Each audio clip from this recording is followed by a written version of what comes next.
started. This conference will Welcome now be everyone recorded. to our special meeting. Welcome everyone to our special meeting. We're going to talk about finances that have been impacted by the coronavirus.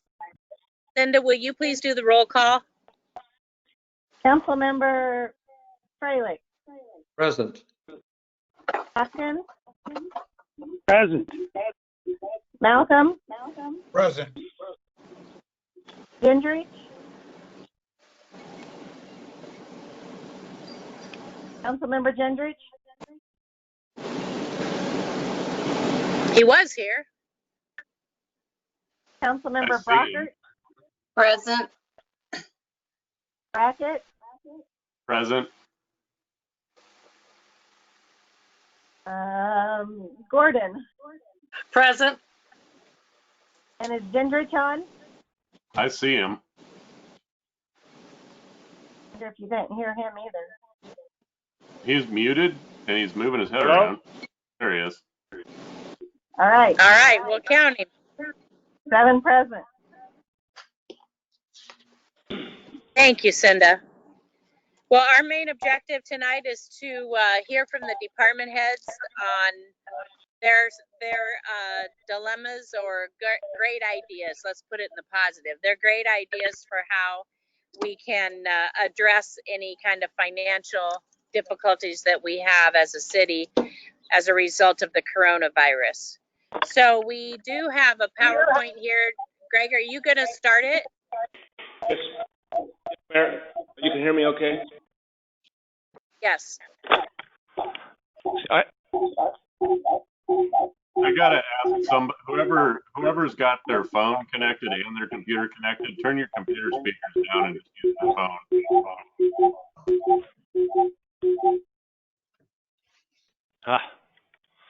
Good. So I'm going to be very brief. I just want to kick this off by telling you what our purpose is, or what we undertook, is to review the plans that are in place to manage budgets should additional reductions be required.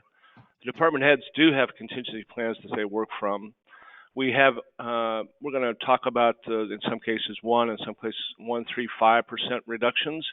And I also asked them to give us a sense of what it would mean if we had to make 10% reductions. And though, nobody is talking about an across-the-board cut of any sort or shape, we think we're going to be in great shape. But we just wanted them to give you a sense of what that would mean if something like that had to take place. Our recommendation would, if it got that dramatic, we would all participate in making targeted cuts. And again, this is just a planning session, an overview, and we understand the impact to our budgets is an impact to the community's level of service. So for every dollar that we have to take out, it's something that we're not able to do for the city. And I think we all have that purpose of looking after the community members. And with that, I'm going to turn it over to Nancy to give us a little update on, give us a sense of the divisions of the funding. Nancy? Yes. Can everyone hear me? Yes. Okay, good. This chart this is focusing on general fund services, but a lot of what the city focuses on is service to our residents, services as well as public facilities. On the left-hand pie chart, that shows how much of the total general fund budget of $21.6 million by type. So the largest section is salaries and wages. The next largest is employee benefits. Those two total together 78.5% of the general fund budget. And that's what a lot of the city services are based on, is employee costs, which includes police, fire, the staff of the various facilities, the library, parks, admin. So a lot of it is wages and benefits. And then on the right-hand pie chart, that shows the general fund expenditures by function. The largest part, almost half, is public safety, which is police and fire. The next largest is culture and recreation at 16.6%. And this includes the library, the art center, and the various park and rec activities. The next largest is, I think, public works, $3 million, for the street operations. General government is 14.1%, and that's all the administrative functions, as well as building and grounds. And then about 5% is community and economic development. But so again, when we're looking at the budget, we're looking at services that are provided to the residents of the community, as well as facilities. And I think on this pie chart, I think it's also at the end of the presentation, just because it kind of focuses on the services that the city does provide. And from there, I think we can start through department budgets.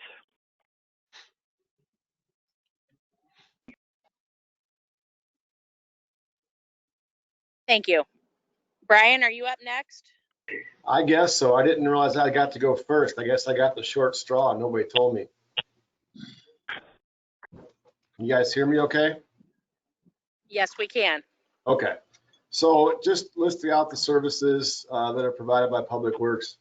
You guys are probably all familiar with all of these, but roadway maintenance, which includes our street repairs and striping, sign replacement, of course, snow and ice removal, flood fighting, street sweeping, and a lot of the miscellaneous stuff that happens, you know, sometimes tree cutting, tree removal, Miller's Hill type mud stuff. Just that roadway maintenance gets a lot of all the unusual tasks, let's just say, kind of usually get lumped into that group, and they have most of the equipment and most of the staff to deal with those type of things. So that's our largest division. Solid waste obviously handles refuse collection, landfill, transfer station, site. Building and grounds, the things you alluded to, is budgeted under the general, but it's by Public Works. All the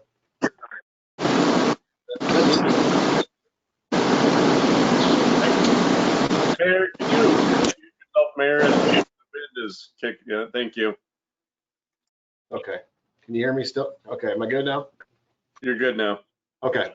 So building and grounds, that's they handle all of the building repairs as much as they get first shot whatever needs to be fixed. If it's a leaking roof or a cracked pipe or electrical issue, those guys try to handle all those internally. Otherwise, they go to contracts. They also do all the cleaning and janitorial work in most of the publicly owned buildings, City Hall, Public Works, Public Safety, Library, Arts Center. They also do some mowing and snow removal at many of those buildings. So they handle quite a bit and fall under building and grounds, falls under Public Works. Transit, as you probably know, is Muska Bus. They do the fixed routes, shuttles, JARC, and New Freedom. Those are the services that are provided to the community members. Collection and drainage is the sewer system. So these guys are responsible for inspecting and maintaining the system. That includes any repairs, emergency services. They are always on call 24/7, 365 in case there's a sewer break or a backup or anything like that. There's somebody there that's always on call from collection and drainage. The vehicle maintenance division, those are the guys that do all the repairs to the fleet. Everything from lawnmowers to big trucks to buses. They don't do the fire trucks and ambulances. That's about the only things that they do not work on. And then engineering we don't have a very large engineering staff, but they're the ones that take care of the construction inspections. They also do the plan reviews, issue permits for curb cuts, things like that. They do all the mandatory reporting for all of our projects that are state or federal funded. We also have a utility locator in that position and a right-of-way inspector, and they also do some design when they have time to do that. So that's the 7 main divisions of Public Works, just kind of an overview and what they do very briefly. So I looked at what we could do to reduce these 3 on this slide here: solid waste, vehicle maintenance, and transit. They're a little bit different than regular funded stuff. Solid waste and collection and drainage are both enterprise funds, so we charge fees to cover those services. So as long as we don't reduce our fees, which I'm assuming we're not planning to do, there should not be reduction in services in those 2 divisions, which are important because if we don't pick up the trash, we know that we're going to have problems. Same with collection and drainage. If we don't have those pipes open so people can flush, we have big problems there. So hopefully there are no reductions that need to happen in those two divisions. Vehicle maintenance is similar but a little bit different. It's enterprise fund, but it's internal. So basically all the costs for services to repair a squad car or a parks tractor or whatever are billed back to those departments. So as long as there are no reductions in those other department funds, we can still maintain their equipment and keep it operational. And then transit is our biggest subsidized thing. They get most of their funding from state and federal grants. So if we were to cut back on them, we risk losing. If we're not able to match our matching part of our grant funding, we risk losing that funding. So that's kind of the area where we are. I don't want to say that they're untouchable, but they shouldn't be touchable, because if we do, we're going to have other issues, I think, that are bigger than just some cuts here and there. Okay, so then I ran through the exercise of what it would look like for public works if we cut certain percentages. 1%, and this 1 and 3 and 5, we kind of do that. And you'll probably hear the rest of the department heads tell you about this. We do that exercise every year just to have a contingency plan in place in case something like this may happen. So a decrease of 37,000 for 1% across public works honestly isn't a whole lot. I mean, it's not good, obviously, but we're going to have to end up at that point. We end up cutting some material and equipment purchases. There are reductions in cleaning services, some of the contract services that we do, some of the smaller things, if you will. We'd either have to cut those or try to figure out a way to do them in-house. And when we do that, it takes away from things that we might be doing other places.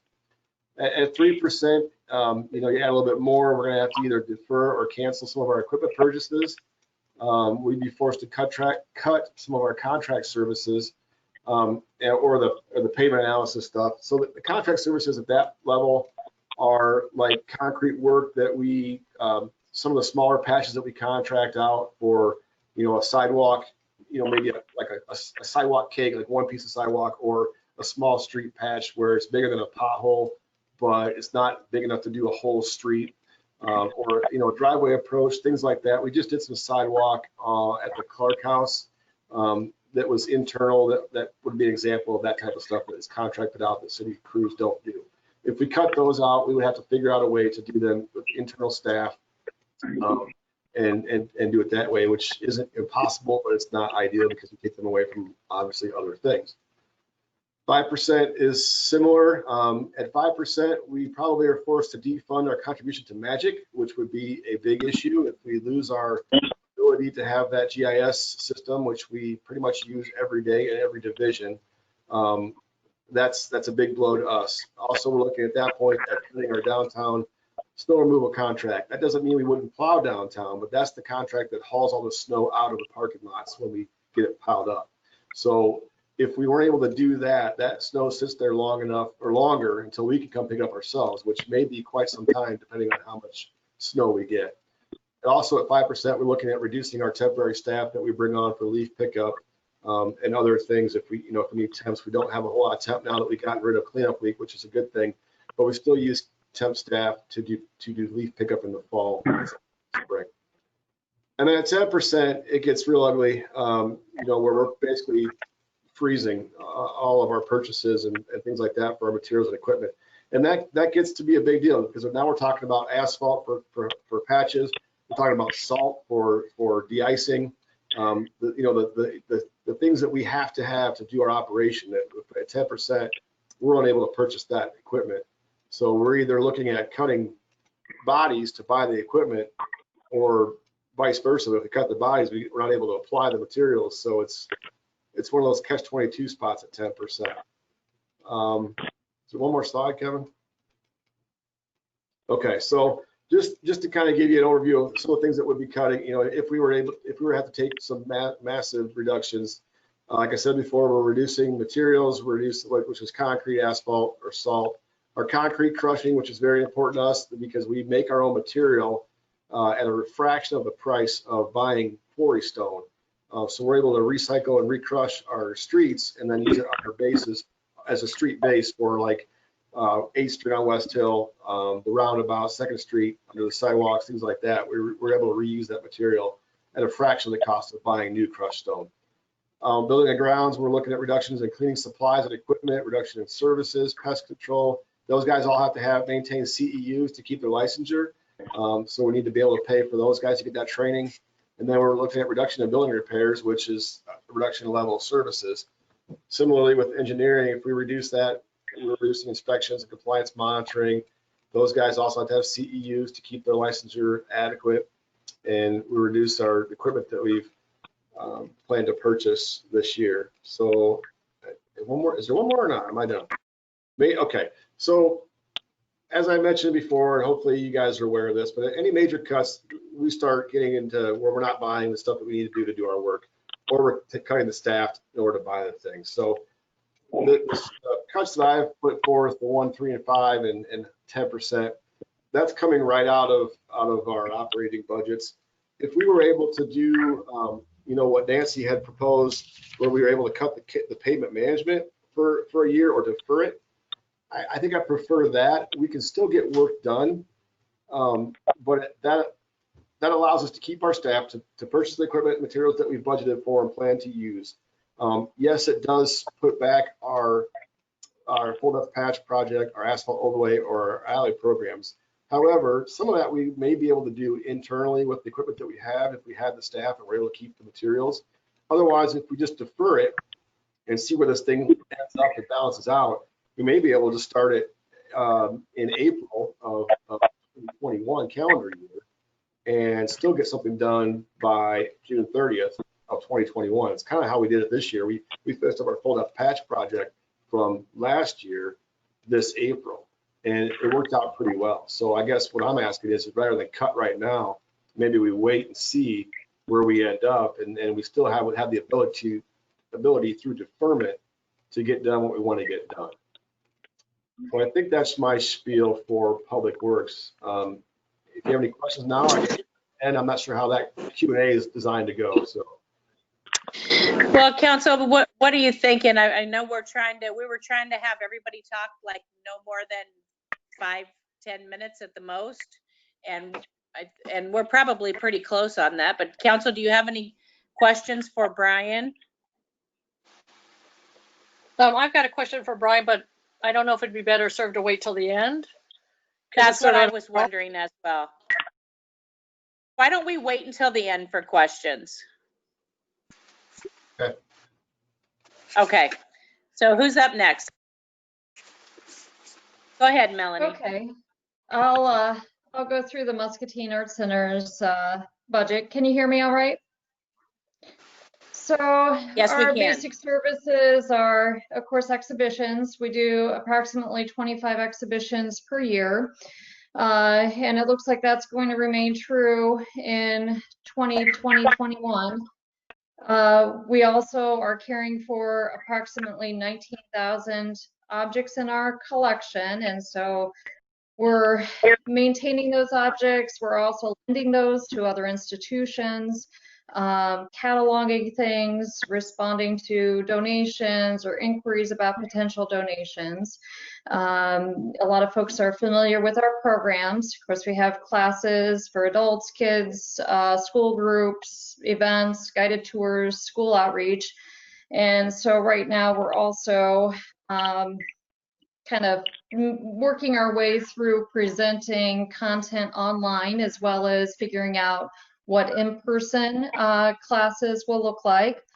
And then we're also connecting our resources with scholars, people who are doing other types of research, media inquiries.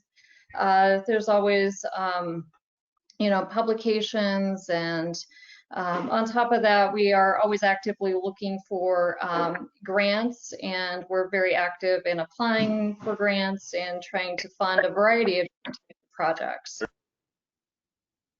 So if we can go on with, I guess, so the overall Art Center budget for fiscal year 2021 is about $424,000.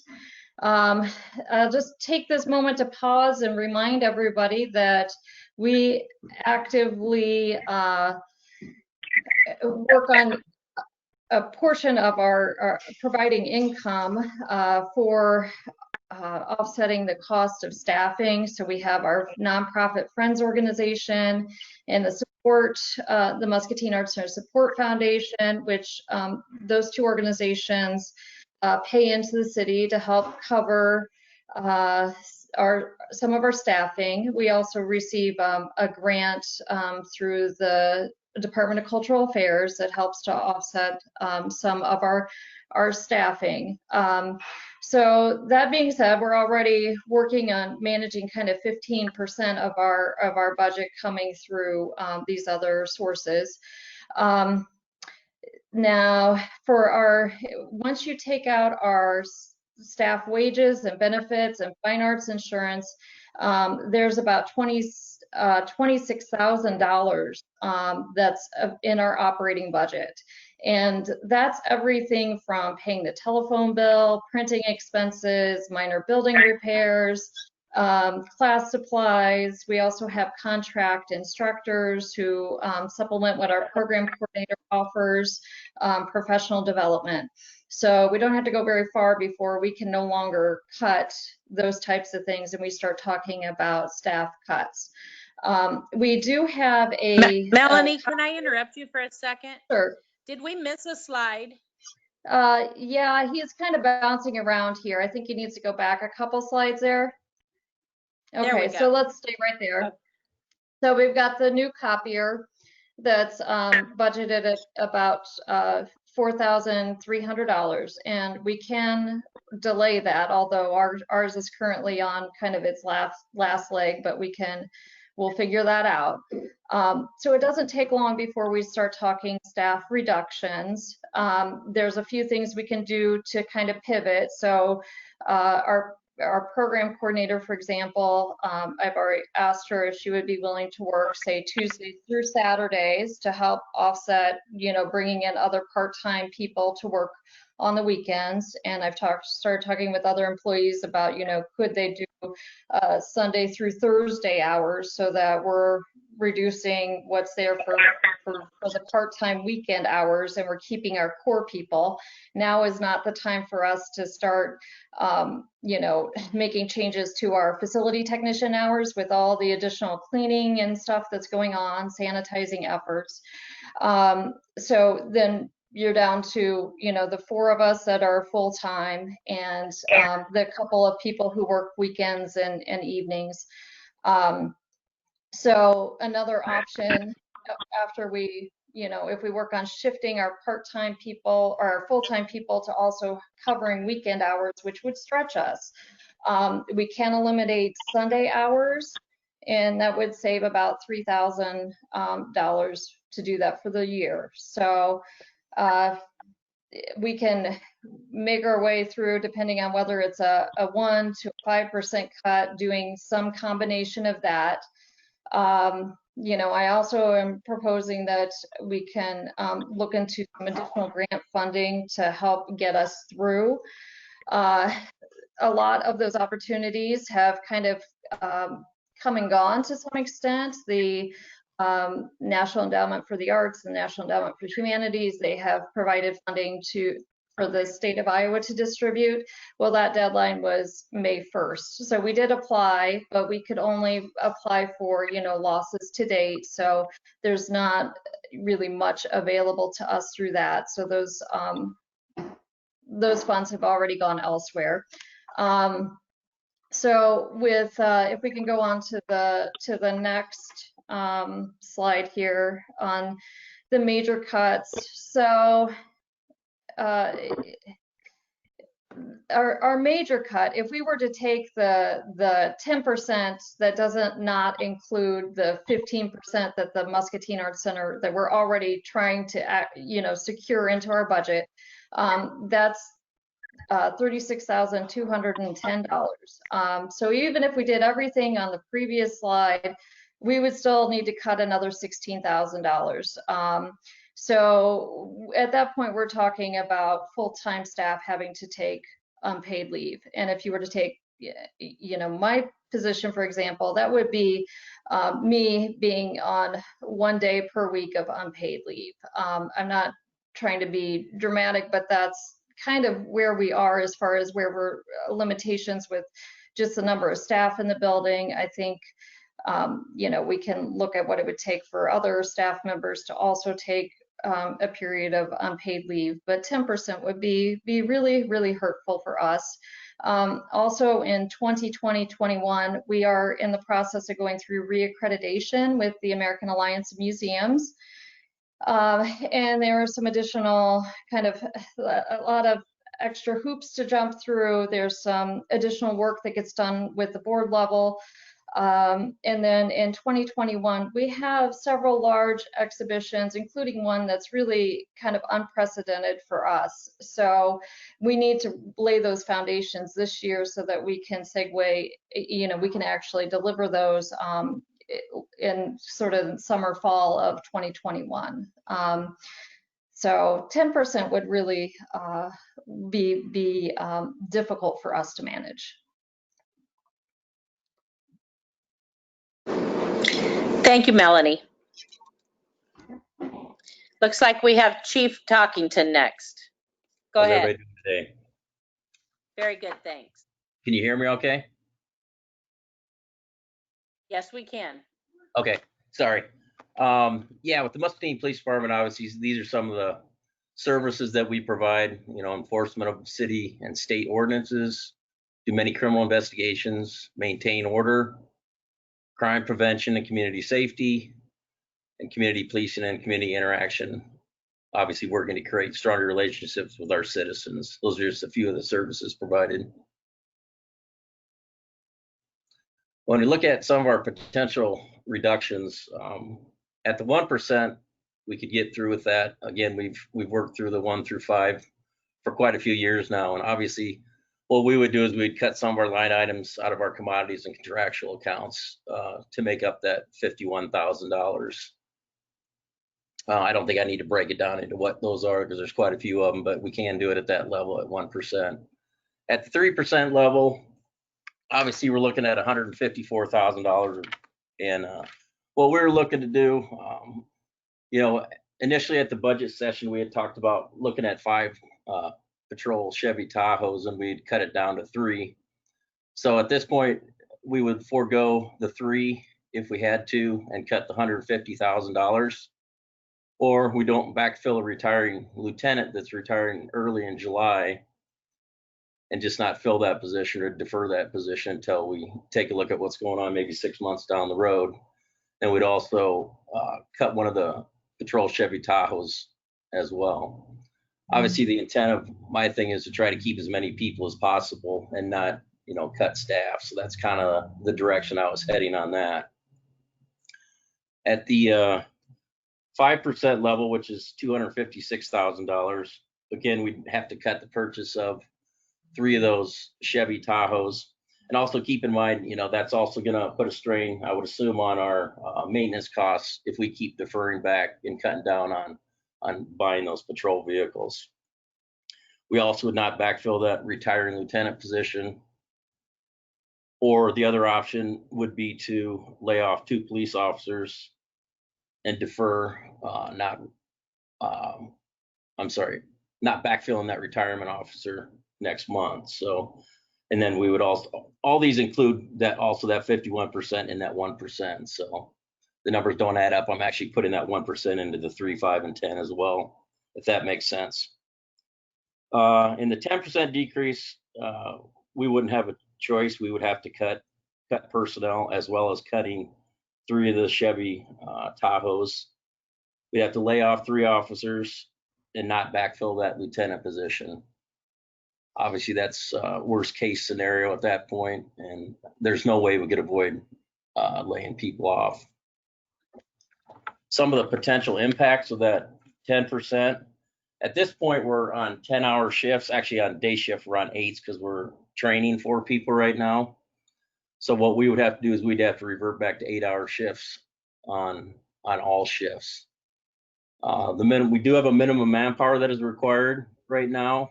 First shift, as you can see, is there's a 4-officer minimum. Second shift and third shift both have a 4-officer minimum Sunday through Thursday, and we have a 5-officer minimum Friday and Saturday. because normally those are our 2 busiest days of the year. We would also have to reassign 2 school resource officers, 2 drug task force officers. We have to bring those back, and those are both partially funded through federal grants. Now, keep in mind, if we would have to pick up, or we would have to pick up the 75% of the wages for both those school resource officers, because the school currently pays 75% of their wages. We also may have to pull our sergeant that's in charge of our accreditation program, and he also spends half his time doing the automated traffic enforcement program, which may put that back in jeopardy as well, unless we could find other people to assume that role, and we may be able to work that out. But those are some of the things that we're looking at right now. We do have an allotted 41 officers. We currently have 41 officers, but 6 of them are actually 6 months on the job or less. So if we would have to cut the personnel we're talking about at 10%, we'd be down to 37. And that's if all the officers actually stick around. You know, sometimes we lose people. You guys have seen that. We lose 1 or 2 possibly every year sometimes. So that's kind of been the going rate, and that's something obviously we've been working on to keep people here. There's also 4 people that are going to be up for retirement next fiscal year, and I'm not sure. I know a couple of them are leaning towards retirement, but I know the current state of the economy may play into that role as to whether they stay or not. So keep that in mind as well. If we do end up having to cut at 10%, we also may lose another four bodies at that point, which would put us 8 officers down. So working at 31 officers or 32 officers would be quite a stretch to actually handle the streets and handle the call load that we have. And I also just want to make it clear that I'm not advocating for any of these changes. I know we're putting this together for a worst case scenario, which I understand. I think we're in pretty good shape with our current fund balance where it's at, and I think we all try to do the best we can with what we have. And I appreciate you guys' support, and we take great pride in trying to come in under budget every year, and that's obviously a goal of mine. So that's my spiel for the police department, and I guess we're taking questions, Mayor. Thank you, Chief. We're going to take questions at the end. Thank you. Chief Evers, go ahead. Good afternoon. Can you hear me okay? Yes, just fine, thanks. Okay.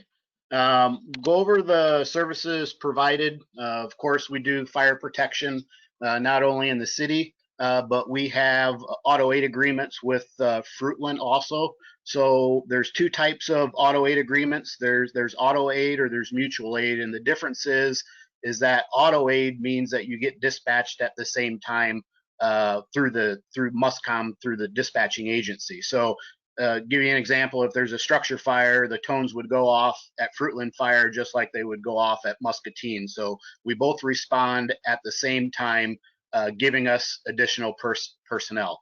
The mutual aid aspect would be if another volunteer fire department would be on scene and would need help after the fact, they would request assistance. So that's kind of the difference between that. So we do benefit by getting a vehicle and staff from Fruitland on our structure fires, and it's reciprocal. We do the same for them.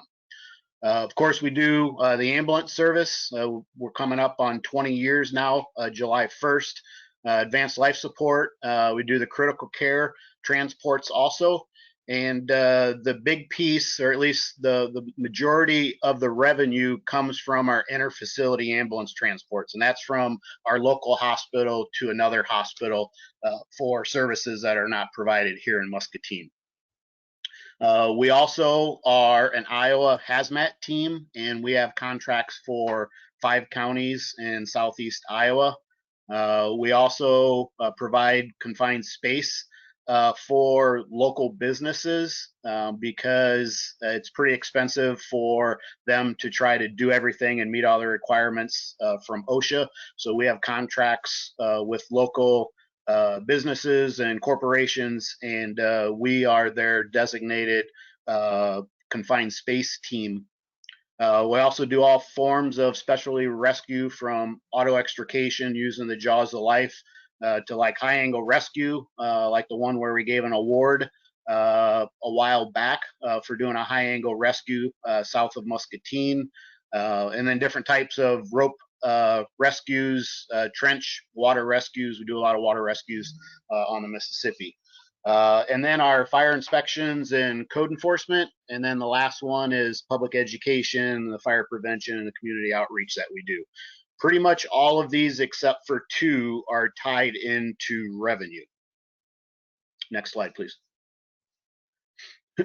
As I mentioned earlier, we've been doing this worksheet, or this process of a 1, 3, and a 5% for many years now.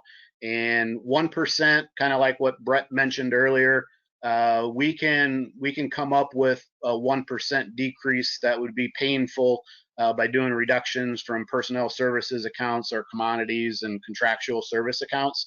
We can do that for a while.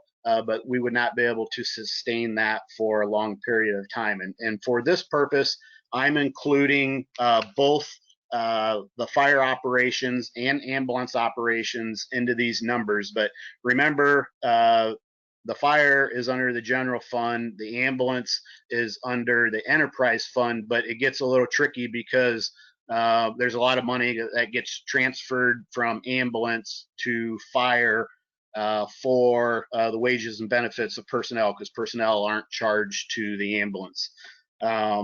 So again, as mentioned, we can do the 1% decrease, and for us, that would be about $54,558. We could do that.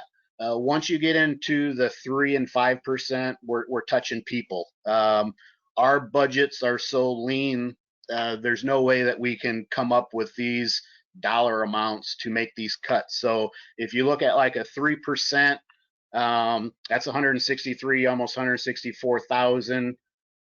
We would still have to do what's suggested in the 1% proposal, and lay off a firefighter or defer hiring approved personnel. So I would say, as I mentioned earlier, I think the budgets are pretty lean. It takes people to provide the services.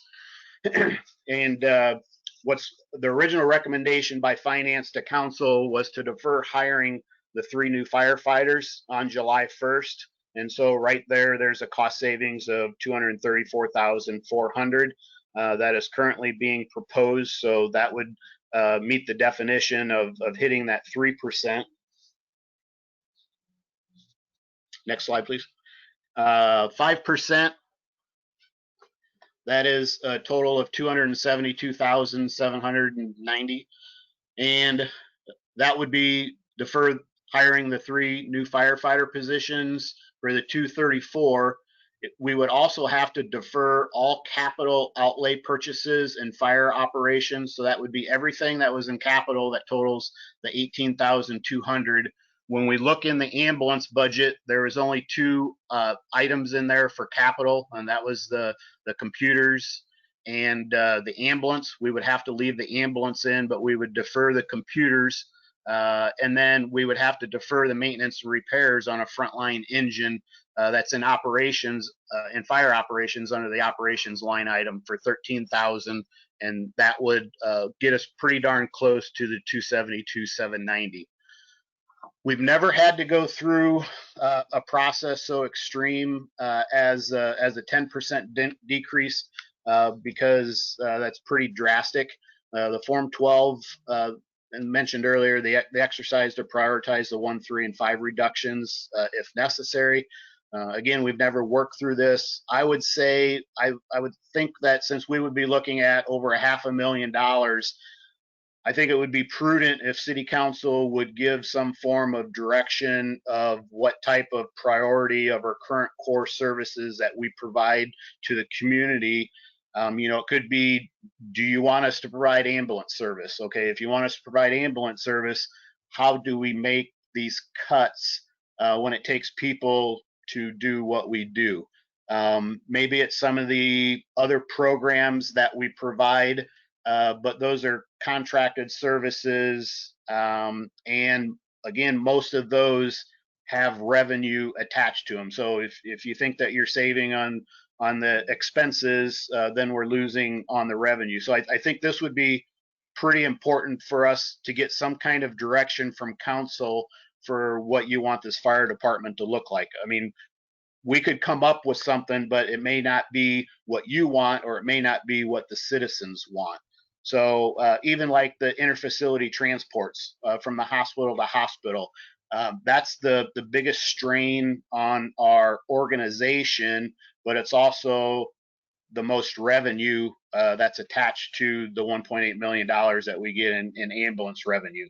So again, I think we would need more guidance from council on if we had to go that route at the 10% level. So the potential impacts of the 10% decrease, 545,000, 580,000 out of the fire and ambulance budget. It would definitely be decreased staffing levels for us, and the increased workload and the increase in overtime. We looked at we said the suggestion was to defer the 3 new firefighter positions. With that in the budget, we had reduced our overtime with the anticipation of having additional staff. So our overtime budget is going to be off, because with the reduced firefighters, the overtime is going to increase. A lot of the safety and fatigue issues that we've been addressing here and that we've shared with you during budget sessions has had that increased turnover of losing folks to other fire departments that either pay more or don't provide ambulance service. That's what we're going to be facing. We're also going to be facing hiring challenges. And with dealing with the COVID these last few months, our challenges moving forward, even deferring not hiring these 3 new firefighters in July, is we're going to have staffing challenges just as it is as of today, because during this entire COVID, basically no one's been taking vacation or been taking off because everything's been closed, or because of our work volume or what's needed here. So we're going to see a staffing issue come this summer and this fall when people start taking vacation. We also are going to have 3 new firefighters in a year-long paramedic school. So our staffing is going to be pretty stretched moving forward. If you would like, I think the decision moving forward, if we're looking at a 10% cut, is making the decision, do you want to be in the ambulance business or not?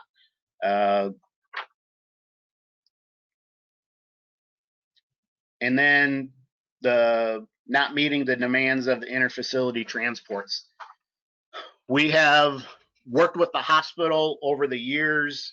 There's things that we do to try to stagger transfers, but it takes people to take these ambulance calls. And when they go on these long distance transports to different communities, it's no different than if an employee would take 3, 4, or 5 hours off of work. I mean, they're not in the community, they're not at a fire station, they're not on a fire engine, or they're not on an ambulance. And so we do that with part-time ambulance attendants, we do that with callback overtime.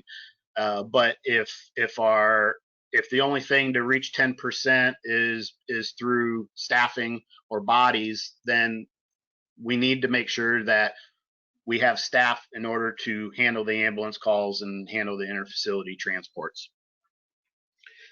And I think something that needs to be on the table is, if we don't have enough staff for ambulances or for fire trucks, we would have to look at potentially closing Station 2. So we would have all of our resources in one station, so we can staff the vehicles and respond from here. And we would see an increase in response time to both fire and medical emergencies.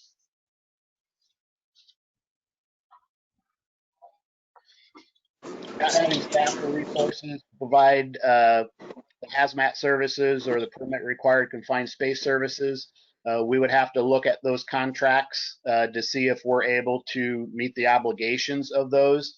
And if we chose to cancel those services that we provide, there's a revenue attached to that also. And I'm not going to read those off, but it's listed there. The other thing to point out is the loss of revenue from the ground emergency medical transport, and that's a chunk of revenue that we are actually paying firefighters wages for now. We get an uncompensated cost from Medicaid through a lengthy cost report, comes up to $11.83 per transport. We get to keep 60%, and the MCOs in the state gets 40%. But our cost reports are tied into our expenses. So we will be getting approximately $253,000 this current fiscal year for GEMT. Which is tied to our expenses, and that's how you get your uncompensated cost of providing services. Moving forward, any reductions in the fire department budget or the ambulance budget is going to reduce the revenue that we get from GEMT.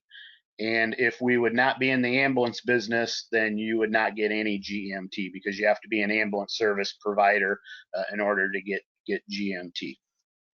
And I think the last item that I'd mentioned, this is pretty similar to like what I've been telling staff here at the fire department with everything that's going on is, you know, my suggestion is not to panic or make a knee-jerk reaction to this COVID-19 impact. I've talked to a lot of other cities and fire departments for what they're doing across the state, pretty similar to our conversations that we've had here. I think a good rule of thumb is simply follow finance director's recommendations as submitted and possibly review this in 3 months. We have a healthy general fund to get us through, and I know there's potential assistance from state and federal government. That's part of the reason why Nancy followed the format that she did, is because the League of Cities is compiling all this information from all the communities for what the impact is, to see what kind of state or federal assistance we'll get. And like for the fire department, we've already gotten one round of the CARES Act for $42,000. We've submitted for the second round, so we're just waiting for the deposit of the money for the second deposit. And there is also a special grant through the Assistance to Firefighters grant that we're waiting on another $18,000. So just for the fire department alone, I mean, we're looking at that's going to be over $100,000 just in grant assistance for the COVID. And that's all I have. Thank you, Jerry. Looks like we have Jody next. Yes, I'm here. Go ahead, please. Okay. So the services we provide, they range from the inspection services for rental housing, both market rate and assisted, where we perform more than 2,000 inspections per year. The building code enforcement, which is another 2,000 building inspections per year, plus more than 100 permit plan set reviews, and about 1,500 permits are issued. The nuisance enforcement, which is again another 2,000 inspections almost annually, that we're currently doing. Then the planning division, the numbers are much less, but these items are much more time consuming and require a higher degree of attention to detail to get it right, because there are so many legal requirements. In the department, we oversee the airport and historic preservation activities of this city, including grants and other requirements to be eligible for grants. And then we also have the housing services in the housing authority, the rental assistance, the public housing, and the housing counseling program, where we manage 200 units plus administer the 300 plus vouchers and provide assistance to clients at all levels to get them into the housing they need and want. And go ahead to the next slide, Kevin. So I didn't do the 1%. That would be accounted for with cost cuts, with cuts to purchases primarily. The 3% potential decrease would be about 26.5. And we are proposing to continue with the process of deferral. We currently have 2 vacancies in the department including a planner 1 as well as a code enforcement official, which otherwise known as a code inspector. And we're proposing that if we need to continue, need to do reductions, that we continue with this deferral until October, so for the first quarter, and then also reduce our training budget a little bit. A 5% decrease would build on those, but also we have a building inspector that will be retiring in November, and we would propose not to fill that position for 3 months, which would also give us the opportunity to see, get a better understanding of where the building world and construction world is going in the next construction season. And again, adding a little more, cutting a little more from the training budget. We do have a number of positions that require continuing education activities when they're new, as well as to continue to do their job. So like we have a health inspector that has to do certain things. The building inspectors are required to do certain things. And as you hire new inspectors, they typically don't come with a lot of certifications, and they have to receive at least one certification within the 6 months, which isn't a cheap prospect either. If we get to the worst case scenario of 10% required to be cut from the budget, again, we're deferring the planner, but in this case, we're deferring them until April 1st.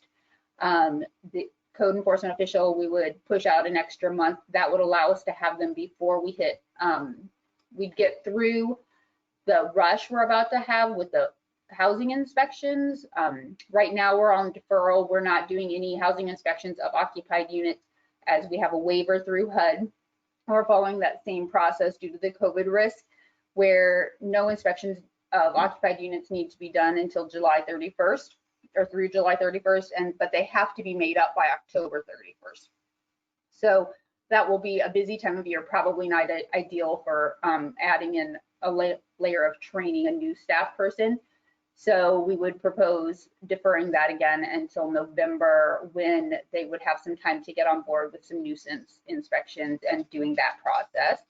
We would also defer refilling the building inspector following retirement for 3 months still, and then reducing the training budget. I am not proposing any cuts to the housing budget, simply because housing budgets are a special revenue fund, completely grant funded through the U.S. Department of Housing and Urban Development and other grants that we receive for special projects. And in this time when housing is such a demand and so tied to health and safety, we've actually received additional funds as well for those activities.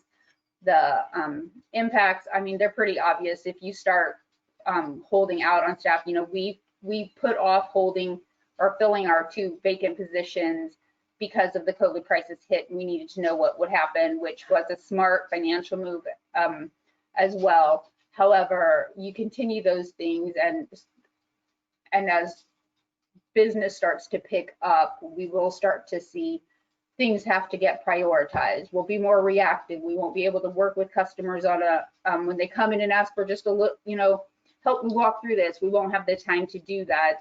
We'll have increased times in responding to nuisance or code complaints. We'll have to prioritize much more on the code and planning aspects of the world we live in, as well as then we'll have less time to get new staff trained and prepared to take on their roles. With the building inspections especially, that's critical. We had been hoping to kind of have a month of overlap at least with the retiring inspector, and obviously that's out right now. But just being prepared then when next March or April, the building department does really start to pick up. And then the staff morale that comes along with the loss and unknowns. Okay, I'll pick up the extra, you know, like right now they're picking up extra work, but they are aware that there's a public health crisis, and feeling like this will end. When we continue to drag that out, it's like, okay, will this end? Is this what it's like? And so then you start to have a staff morale issue, and possibly people who can get hired other places do go start looking for other places. So our proposal really is, we do collect the taxes for the general fund, for the fund balance, and we've built up a healthy fund balance to be in a good position to respond to this. And probably as much for all of the departments as mine is that being able to utilize that fund balance as recommended by the finance department would be a huge help in terms of staffing, and not that we're not going to continue to do the right thing, not jumping ahead and doing things right away, but being able to plan, knowing that those resources are there. And that is really all I have. Thank you, Jody. It looks like Rich is next. Go ahead.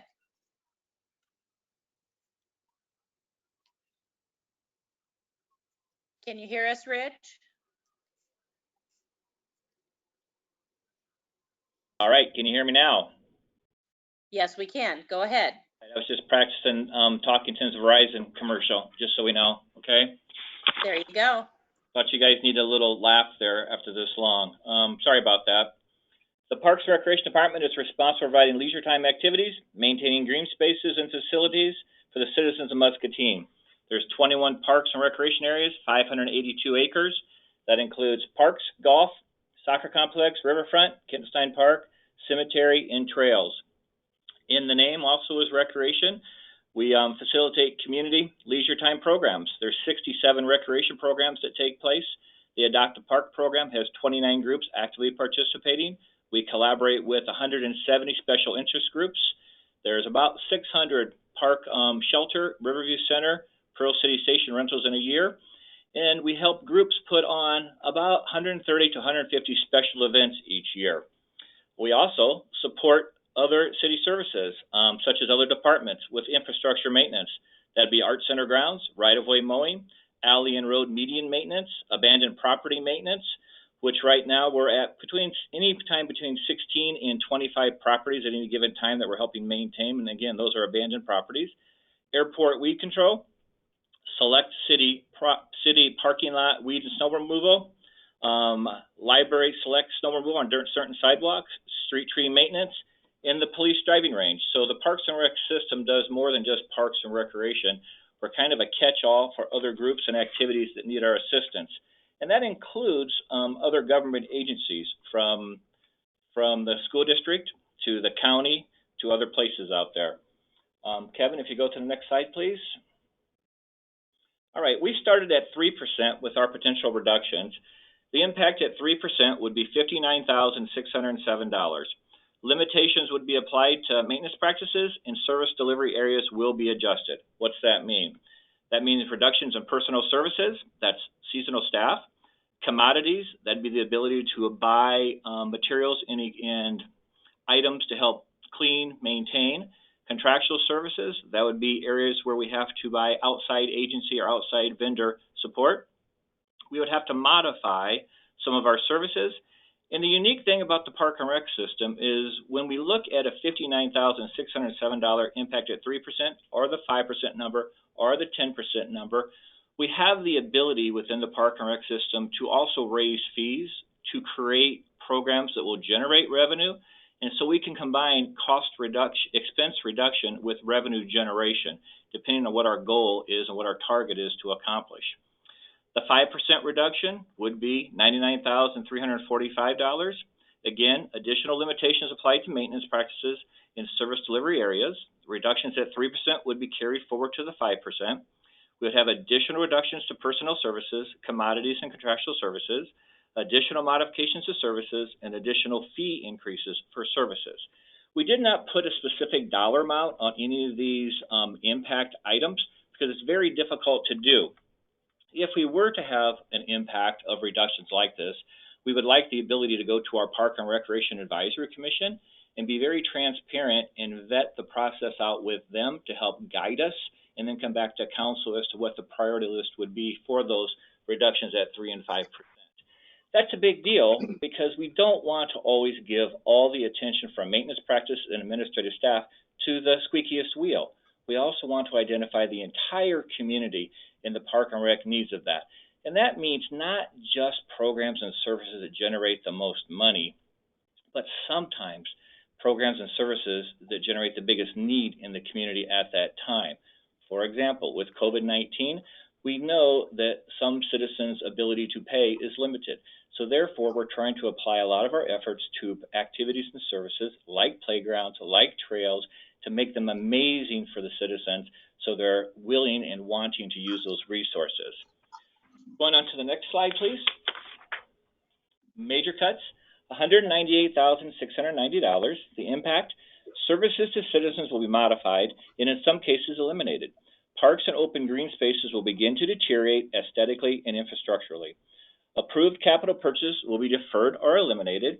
Of those capital purchases, we have a top dresser for the soccer complex at $20,000. We would ask to not do that at this time, but we would defer it until there's bluer skies out there. The cemetery mower at $13,500, we would ask to replace because that item is needed and we're already struggling to keep up with that cemetery mowing and infrastructure. The popcorn machine, $2,500. Sometimes that gets a laugh that that's in there, but remember that popcorn machine does generate revenue, not just an expense in that case. The pull back, we would defer that until next spring if we could at $4,700. So when we combine those capitals that we would recommend, along with about $90,000 by not opening the pool July and August, that comes up with about $117,200 of the $198,000. So to make up the rest of it, again, we would look at the 3% and 5% reductions and carry those forward. We would, and that would include personnel services, commodities, contractual services. We'd look at additional fee increases for services where we can. We always pride ourselves in the Park and Rec System Muscatine because we do the fee surveys in the entire region. And we've always tried to put ourselves in a market position for our services from golf to the boat harbor to rec programs to soccer Kent Stein that were middle to low on our pricing, not middle to high.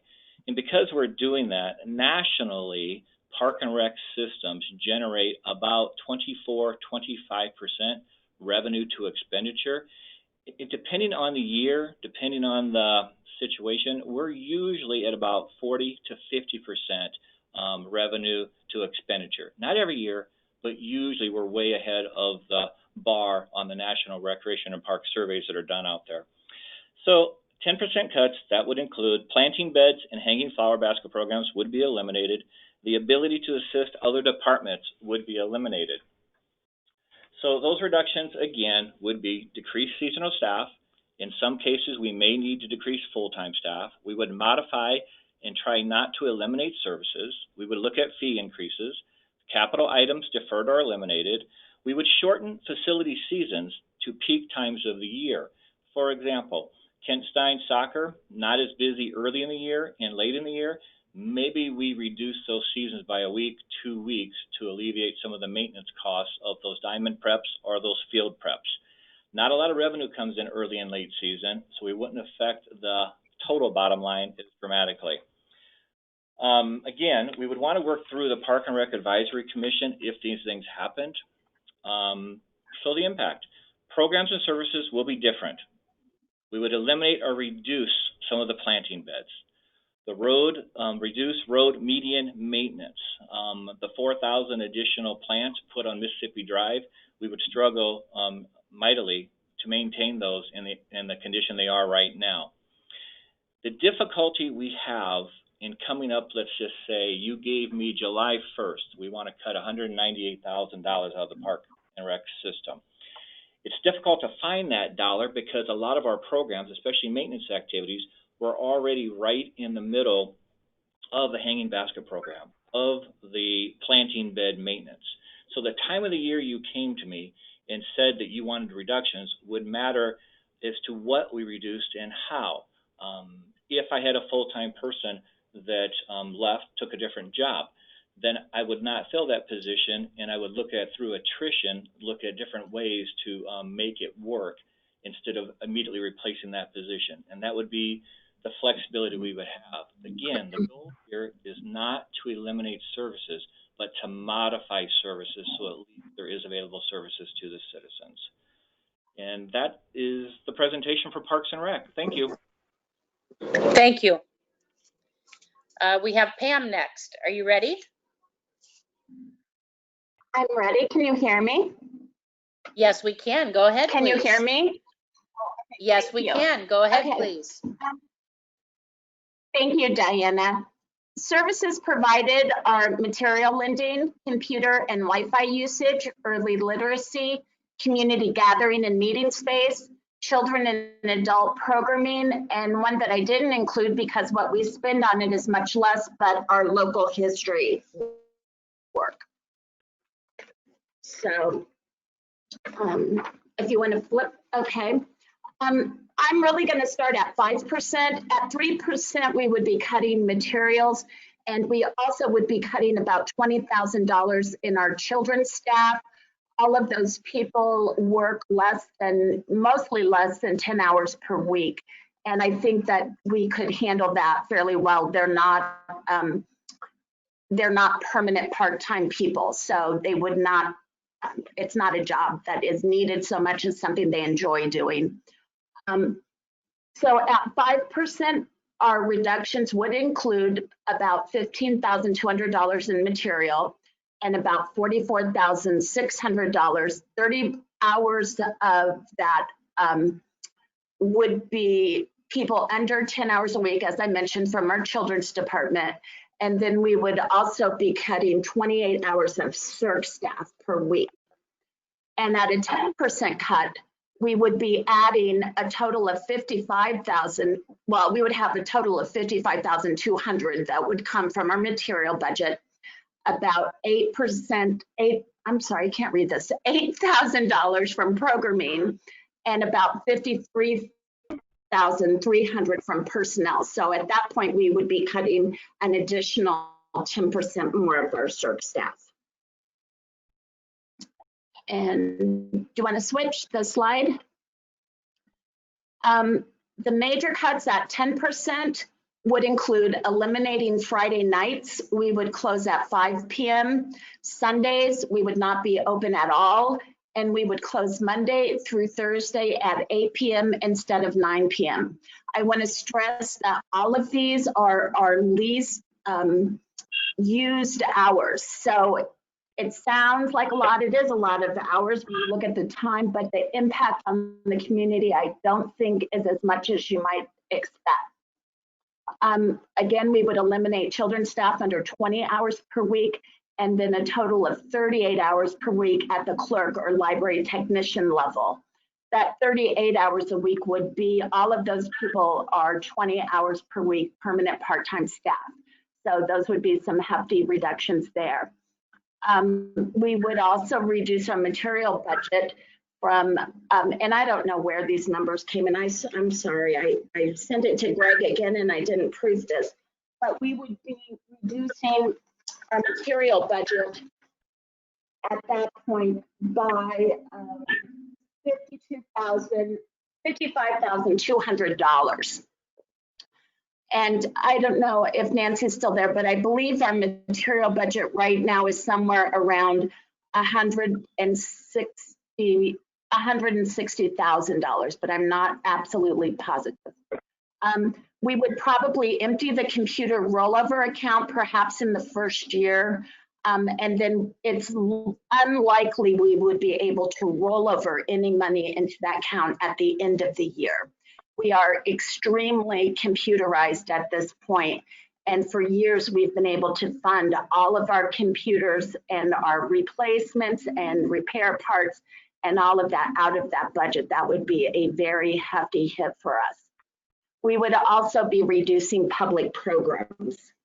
I do want to stress that the staff and I are very mission driven. We would do whatever we need to do to continue providing as quality of services as possible. Also, we do have some ability to move our money around from one account to another account, and not all the departments have that ability. That would enable us to be able to make better decisions at the time. I'm not saying that we would stick to this plan exactly. And the reducing hours would change our accreditation. That isn't as crucial right now as it would be in 2020-2000 when we're up for reaccreditation again.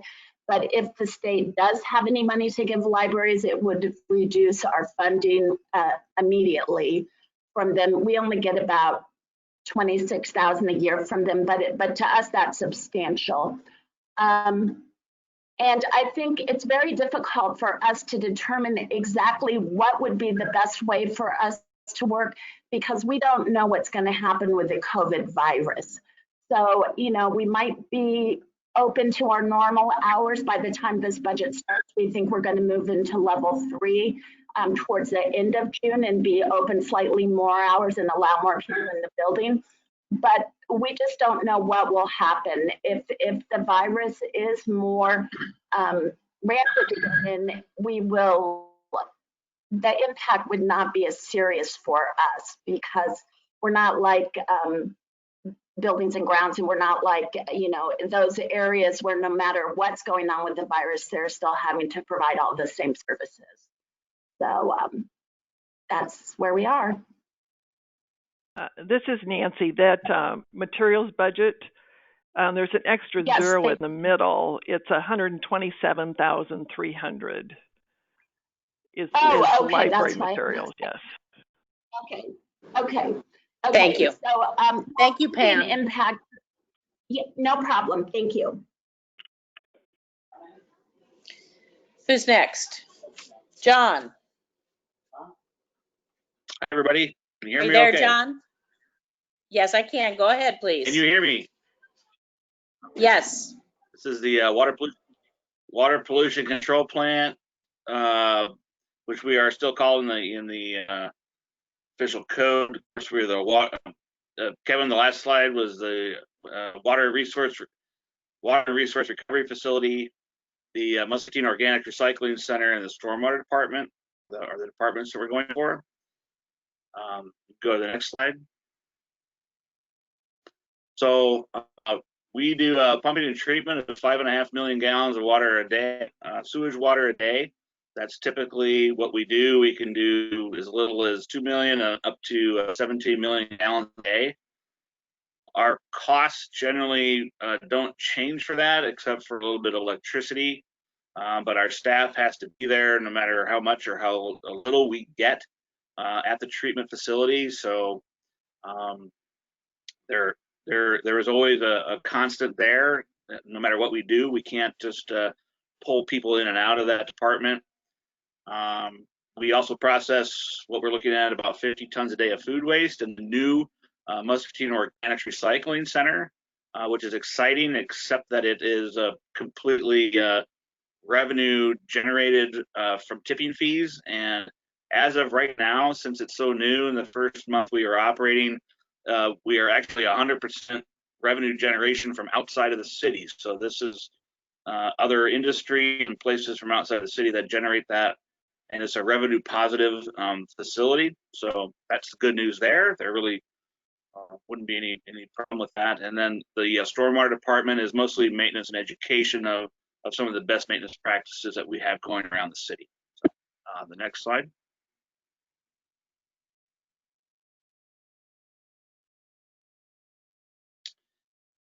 So we are an enterprise fund, which means we are fee-based. We have set up fees based on studies that we've done over the years. Every 5 years, we do new fee studies to determine how much we need in order to operate the facility that we have. We have about a $3.3 million budget for operations of the facility itself. There are costs there, like the SRF funds and different things that we actually have to pay back. So there's some transfers and things that are not included in that, but there are monies there that actually have to be paid back. So the $3.3 million doesn't cover that. You look at a 3% reduction, you know, $99,000, 5% reduction, $165,000. There's always things we can stop fixing. There's always things that we can stop replacing. Unfortunately, we can't reduce services. We can't tell people to not flush their toilets. We can't tell industries to not send us their wastewater. We're legally bound to do that through the EPA, the state of Iowa. We are set to say you must treat this. So I can't reduce services unless I tell people to stop sending us their wastewater. I guess I'm in kind of a good position to say that you know, I honestly cannot reduce that service in any way. Maintenance can be delayed, and that's always a possibility if for some reason we should have some fall in revenue. If a major industry left, if Heinz closed down or something like that, there's always things that we can delay. We do have a really good reserve fund for things to keep things going. But for me to say beyond 5%, I mean, these little 3 and 5% we can always do. We always budget for that. We always make those accommodations to where we can find those savings. But anything beyond that, we really have to look at fee increases, because there are just certain set costs that we have in order to operate the 21 lift stations that we have and the facility that we have to treat the wastewater that comes in. And we're legally bound to do that through regulation. So I guess I have the easy job here saying there really isn't much that we can do to reduce services in that respect. So go to the next slide. So the sewer fees are set in code, and they're based on regularly scheduled sewer rate studies that we hire out that look at all of our costs, everything that we do, all the expenses that are necessary to operate a treatment facility, including the lift stations that actually move that water from all around town to the treatment facility. Our services just can't be reduced. I can't tell a certain section of town to not flush their toilets. Everything has to continue to keep coming to the treatment plant, and those things take an awful lot to keep them running, to keep them operating, and to keep them going. And we always run on a very lean system of what's the best and most efficient way to do that. And the fees paid mostly just for labor, power, and maintenance. So you know, there's some really small things that we could possibly cut. Our operators have to be licensed, so there's training costs, there's education costs, there's certain things, capital things that we can delay, but we don't buy things that we don't absolutely need and actually to run this facility. So I don't really see a whole lot that there's room for us to take care of. At a 10% reduction, I mean, we're talking about laying off people, which means taking away the maintenance of the facilities that we have. And when those lift stations don't operate correctly, and when we don't keep up with the maintenance of things, it starts backing up into people's homes, and it's a really bad situation when we talk about doing large cuts like that. So it would require fee increases, which of course we don't ever want to do. And we've really worked very, very hard to create new revenue in order to stabilize the fees that we do already charge for the services that we're legally bound to. I don't know if I have another slide or not. Remember. Nope. Thank you, John. So who's gonna talk about the city administrator department, and who's gonna talk about finance? This is Nancy, and I'm going to try to cover all the administrative things. And I know Stephanie's got some other things going on, but Greg and Stephanie are welcome to chime in if I miss anything. But this will be covering the overall administrative budget. City administrator provides overall city management to the staff, to the council, and to the public. HR provides services to employees and applicants. Finance provides services to all the departments, the public, and the various granting agencies. The IT budget provides services to all departments. Risk management, that has insurance oversight, and all the general fund insurance costs are in the risk management budget. And there's also funding for employee safety and risk management functions. The legal services budget, city attorney, and this also includes the city prosecutor, which is the county attorney, but that provides services to the city administrator, mayor and council, and general fund departments. So if we want to go to the next, I guess we're at the next slide. A lot of these budgets, a lot of it, the costs are personal services costs. In the city administrator budget, 91.5% of that budget is for wages and benefits. And it also includes the OpenGov agreement is in the city administrator budget. And as far as suggesting reductions, we're hesitant to do that with a new administrator coming in. They need some flexibility to have a budget that they can propose to do a few things with. The HR budget, 81.6% is wages and benefits. 8% is the labor attorney.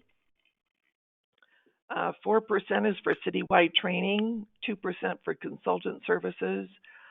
And some of that citywide training and the consultant services could be reviewed before it was funded, if reductions were needed.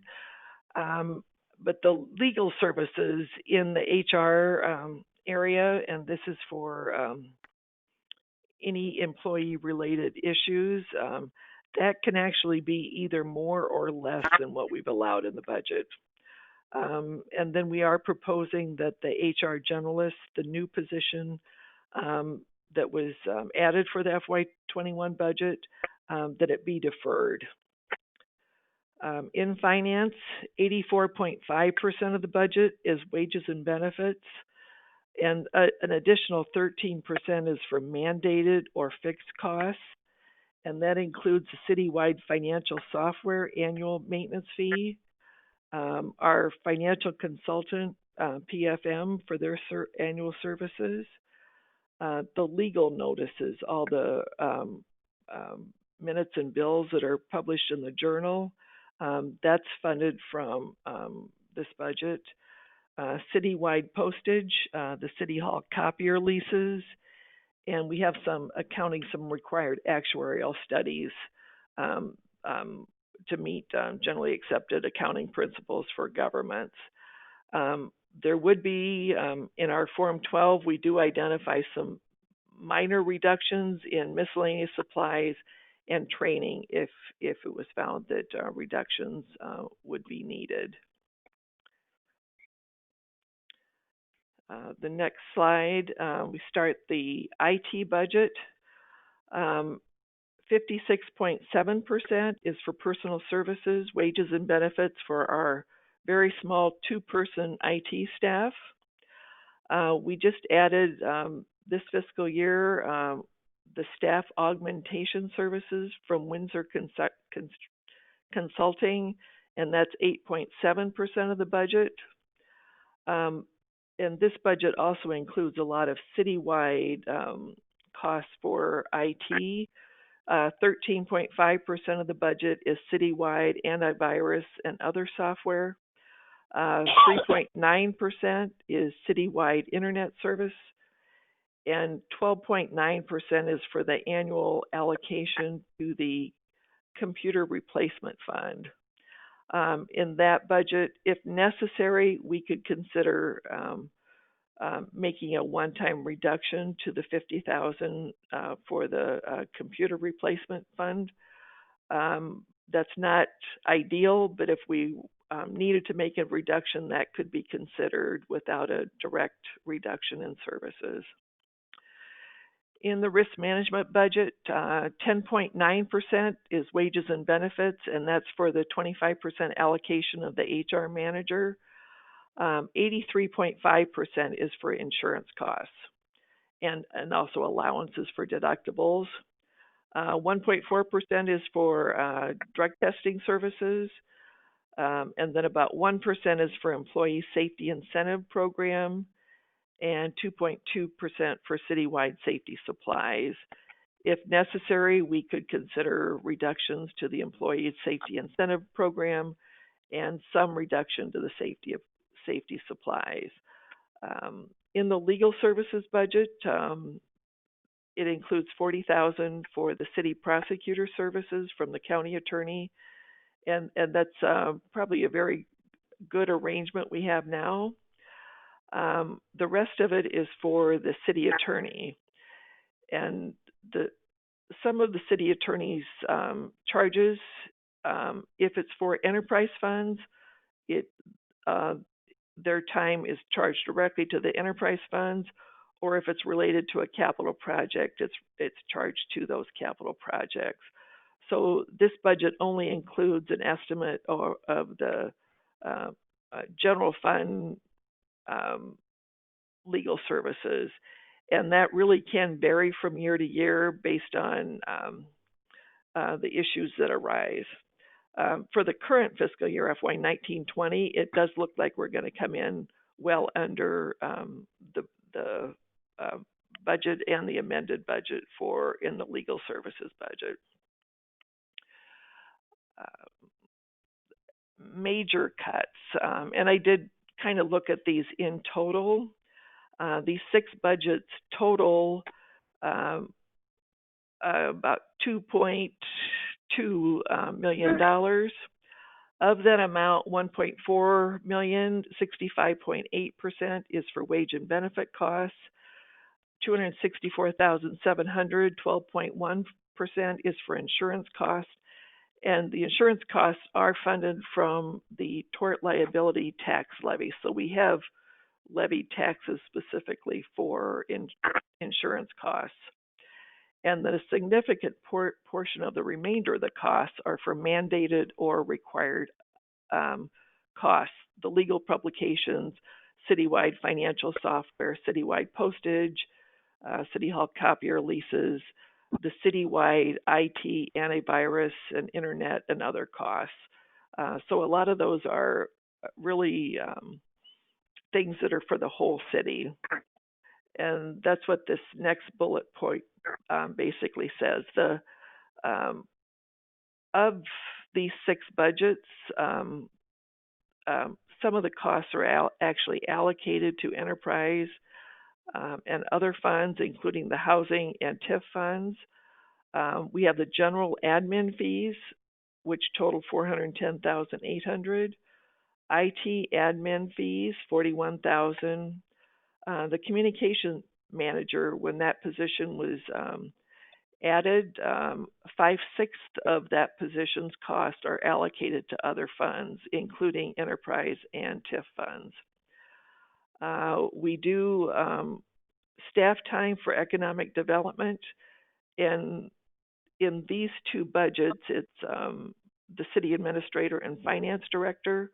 We're actually funding a portion of those positions from TIF funds.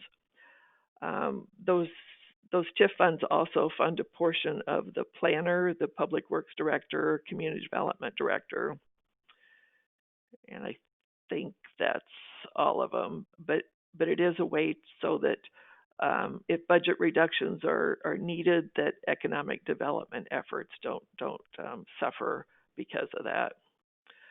And then in the finance department, $66,800 of the time for accounting services is actually paid for by the housing programs. There's a lot of special reports and procedures with HUD accounting, and so those funds, Section 8 and public housing, do assist in funding the cost of the finance department.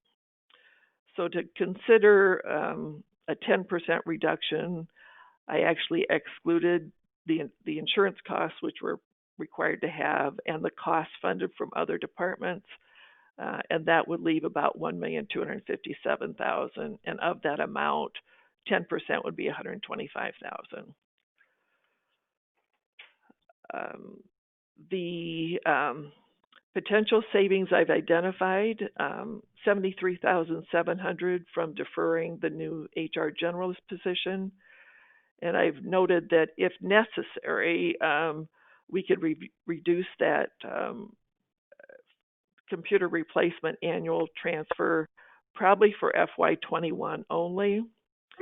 There were some other smaller reductions that I noted on the previous slide can also be considered. And then this last item here, and this is true for more than just the administrative functions, Most departments make efforts to stay under their approved budget amounts, and the administrative positions or budgets are one of those. So if I think, but citywide, I don't think anybody tries to spend every last dollar that's in their budget. If they need something, they want to be able to purchase it. But if they don't need it, then that money actually stays in the fund balance. Any IT reductions other than this computer replacement reserve allocation are not recommended. During the current year budget, we did add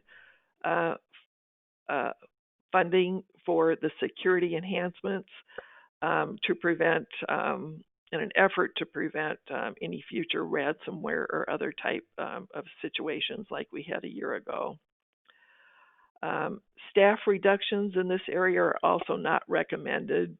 It would result in reduced services to city departments as well as the public. This group of budgets also were very interrelated in that if somebody's on vacation, other people cross over and help out, and that has worked well, and there's a very good cooperative effort by all the staff to cover for vacations and sick leave of others in the overall organization. And I don't have it on the slide, but the other thing, and it's not really in these budgets, is the allocation for the merit increase. And I know that the Greg Jenkins did send out a separate email to council on that, and that if we're looking for things to address now, it would be deferring that merit allowance. That is something that we would need to, if it's going forward, we would need to get it in process if it would be effective July 1. However, if we're really looking at budget concerns, that's an area that also could be addressed. And I think Denver... Nancy, did you break down these departments into the what you would do for 1%, 3, 5, and 10? It doesn't look like those are all we broken really out. took it overall administrative budgets overall because we are really interrelated. So did you write, so maybe I missed it, but I wasn't catching where you broke down what 1%, what you would cut for 3, what you would cut for 5, and what you would cut for 10. And some of that is difficult in that and that's why I pointed out the percentages that were personnel costs. Sure, but so I think that's the same way in other departments too, isn't it?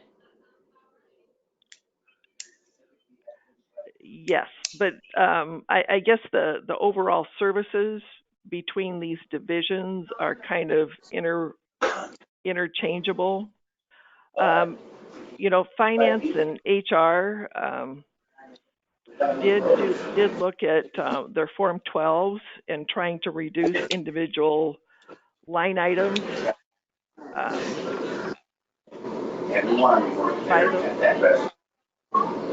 by those amounts. I'm getting a lot of feedback here.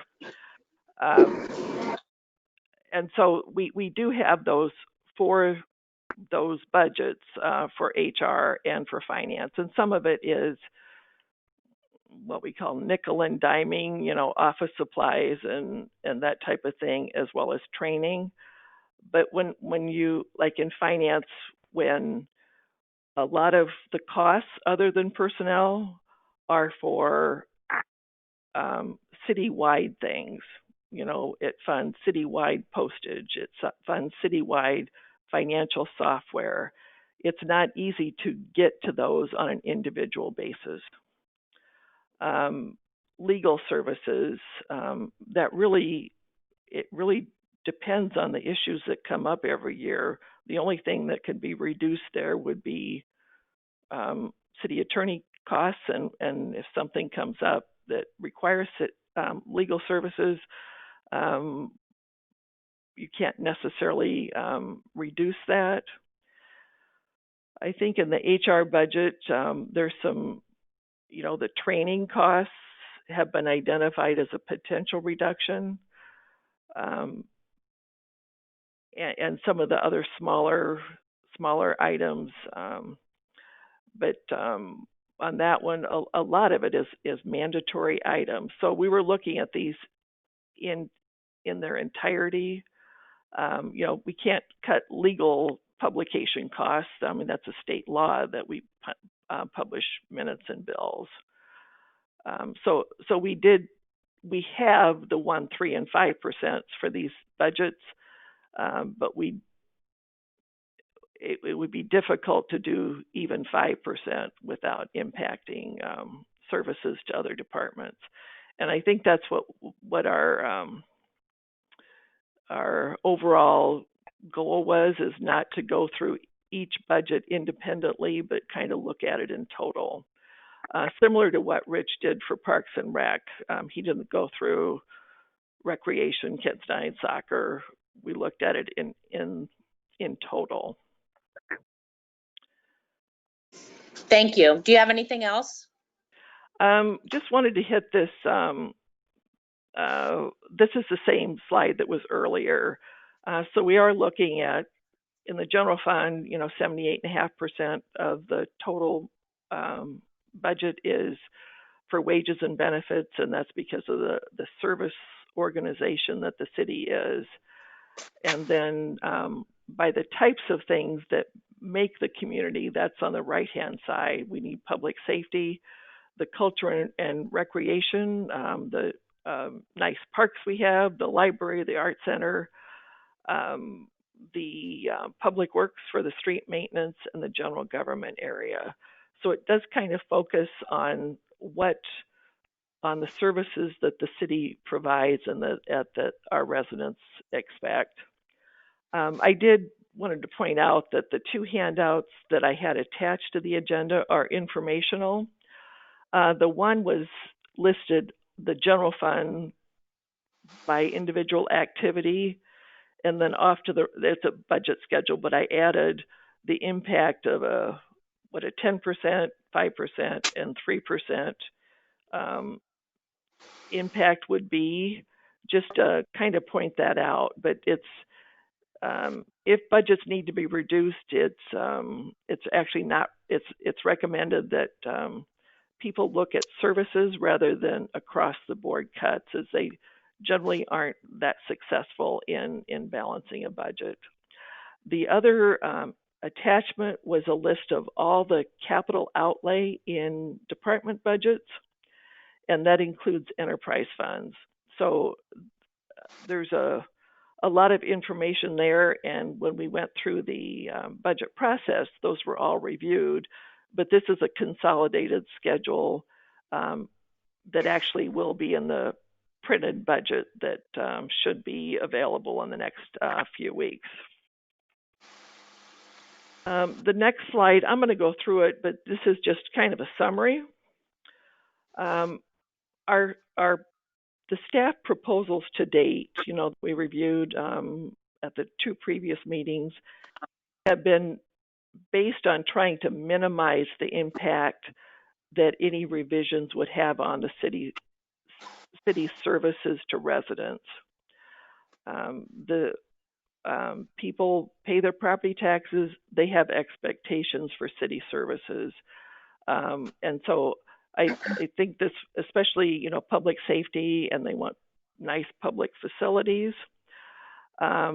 But we've tried to point out that these may be initial recommendations, and then possible additional revisions to be implemented later if they're found to be necessary. We do think that this exercise presentation tonight is a good planning exercise to focus departments on if things would need to be reduced. This has identified the impacts that those would have. But I think, as everyone said, that those, especially the 10%, are not recommended at this time. And I guess our recommendations moving forward are to be cautious. Number one, recommendation is to implement the budget revisions that have already been identified. The second one is that all permanent full-time and part-time positions that might become vacant be reviewed before they're hired. And this could be, some are critical to the operation, where some may be deferred without a direct impact that the residents would see on city services. Number three is all the budgeted capital outlay items would be reviewed by the city administrator before they would be authorized to be purchased. Capital above $5,000 does require city council approval, but there's a number of capital outlay items that are less than $5,000. And some of those are critical to the operation, and I think in the long run would be beneficial. So I think we're cautious about saying there's a freeze on all those, because some are needed. And then the last item is that it's recommended that if we find that additional reductions would be needed, that we would look at this in its entirety, and try to, out of tonight's items that were identified, try to select reductions that would have the least impact on the services that the city's residents expect from their government. So I think that's the premise of this, and I do think this was a good exercise, but some of these, I think we've said it a number of times, is that at this point, these, especially the large reductions, are not recommended at this time. It's just pointing out things that, if they were found to be needed, could be considered for reduction. Thank you, Nancy. That concludes the regular presentation. Thank you. I know council has asked for this meeting because they very much already know that the services are very important to the people, as that's why council is here. We're in service to the people. And while I don't think anybody thinks that the world is coming to an end, I think council realizes that it's their duty to be proactive and look ahead and down the road at what may be coming, and not wait until things are dire. But I think council is going to be responsible. So I don't think that needs to be a worry.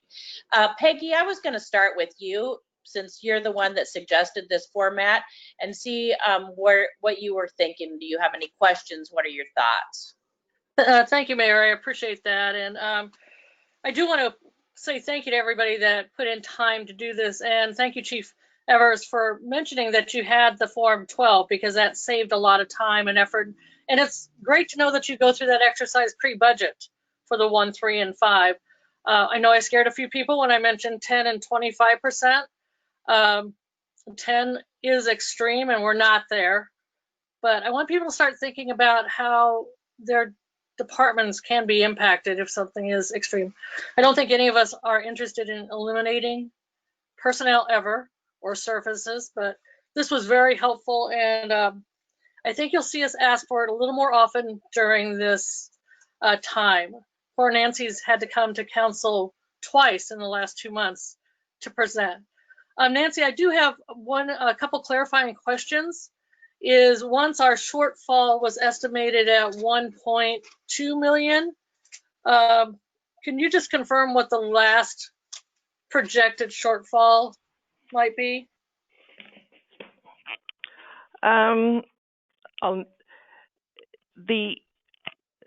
tonight we were just focusing on expenditure reductions. Yeah. The shortfall was, a combination of revenue impacts, Right.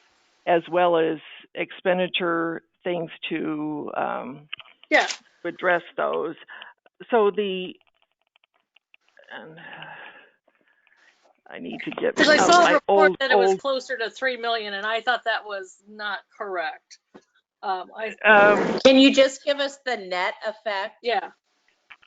I'm trying to find my file. Just a second. Okay. All right. And because I just want to know what our projected, because everything is projected, we don't know, but we need to prepare. So my challenge would be that as we're moving forward with purchases, even if they're budgeted, everything needs to be scrutinized. And I think Nancy pointed that out perfectly. And we have a lot to go forward. There was one topic that I wanted to ask Brian, because one of the recommendations early is a couple of ones were very good. Deferring, not eliminating, the new firefighters, and then deferring the HR person are really good opportunities just to hold those back. But I'm questioning the need to eliminate the entire paving program for this year, because that was $1 million expense. Is there any way that we can, is there any benefit if we can get a little into that this fall, so we can still do some construction and look like we're still fixing roads? Yeah, Brian? Can you hear me? Yes, sir. Okay, so yes, I mean, we could easily defer it actually until next spring. I mean, we could do it however you choose to do it. Nothing would start anyway until after July 1, because that's when the funds would become available. In the past, we've tried to have some of that project start right away in July, August, September, to get some work done before winter time. So we have done that, but we could wait and see how things shake out, and we could bid it over the winter and do it in this next spring of calendar year 21. Yeah, I think the reason that we brought that up is that's just an easy way. It's an easy thing to defer or cancel if necessary, without ripple affecting everything else down the line. So yeah, we could definitely defer that and see how things turn out. But I think some of us were interested in not deferring the whole thing. That's the issue, because that is one of the biggest heartaches sometimes in town. It seems like we hear about it frequently. So we're not encouraging, I'm not, that's just my thought, the full $1 million. But if we could get a little in there to help you do some fall construction might be helpful. So maybe if you can give us some guidance on a couple projects that might be on the trick with that is when you break it up into smaller pieces, it gets to be smaller bids and it becomes more expensive, because everybody wants to do the whole shebang. We could do it that way, and I don't have an issue doing it that way, but I think you might see some higher prices than we might normally get to do a block or two only at a time. So, and that's why we need to ask, because you have that wisdom, as does all of our department heads. And I was thinking, I mean, my thing was spread the pain out to everybody. So everybody, if they have to hold a little back so we can have better streets, we might have to do that. But if you recommend that, then fine. Hey, Peggy. Yes, sir. Yeah, this is Jim Ajmond. I just want to interject something real quick here.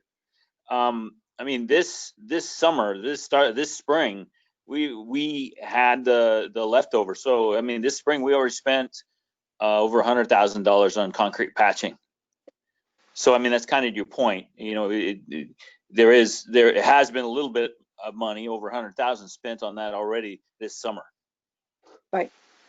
And people are seeing a lot of construction, though not out of this fund. So that's okay. It was just a thought. I didn't know if anybody else wanted to talk to. That's really what I wanted to say to start. Is there other comments? Nancy, do you have the answer?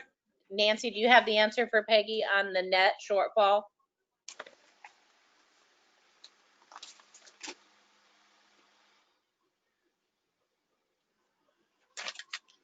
I guess not. Did anyone else have any questions, comments, suggestions? Yes, Cheryl.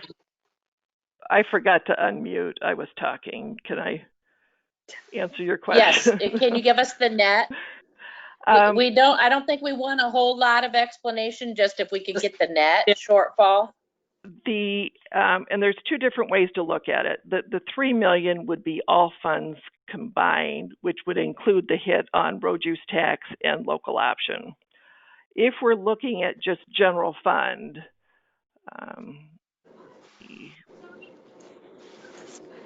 I think she was talking about the overall budget. Yeah. Yeah, and that stems from the fact that there was an interview done with the press that went out and said that we were going to have a $3 million shortfall, and the public kind of panicked over it. Sure. I wasn't sure where that came from either. Okay, so the anticipated revenue reductions between the two fiscal years is close to the 3 million, 2.9 million. But of that, we had identified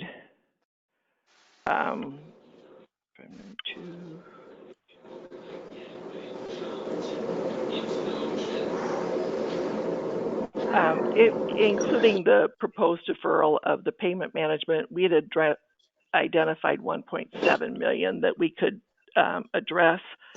So that would leave the major impact on the revenue reduction would be in the revised estimate, 572,000. And then next year would be additional 195,000 in total, and that's all the funds together.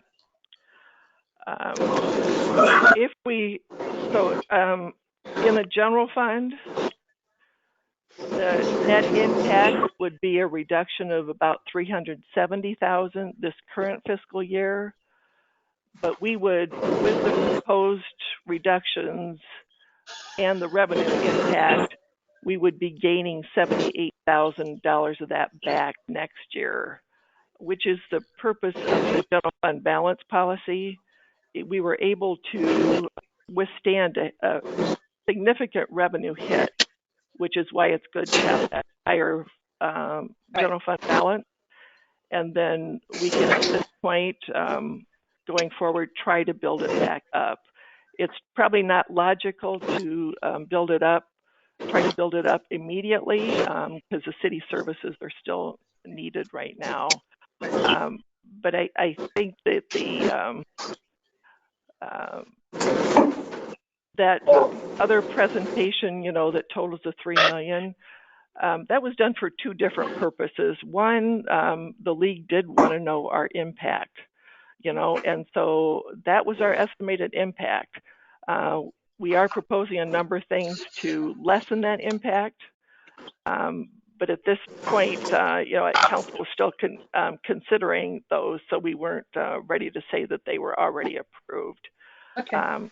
So I think we've done a number of things So to Nancy, try to identify it. Yeah, go ahead. Nancy, I think the people just need this to be clear. So we're looking at right now, we're projecting that we're going to have a $3.2 million shortfall, but we've already identified $1.7 million you have that council hasn't approved yet of cost savings with the sidewalk pavement management, the 3 million or the 3 firefighters being deferred, and deferring hiring the HR generalist. So the questions I've gotten are, if we are looking at a $3.2 million shortfall, we've identified $1.7 million in cost savings towards that 3.2, then we still have 1.3 million to identify where we're going to come up with those cost savings. I think if we give too much information, it ends up being given the opposite effect to the people.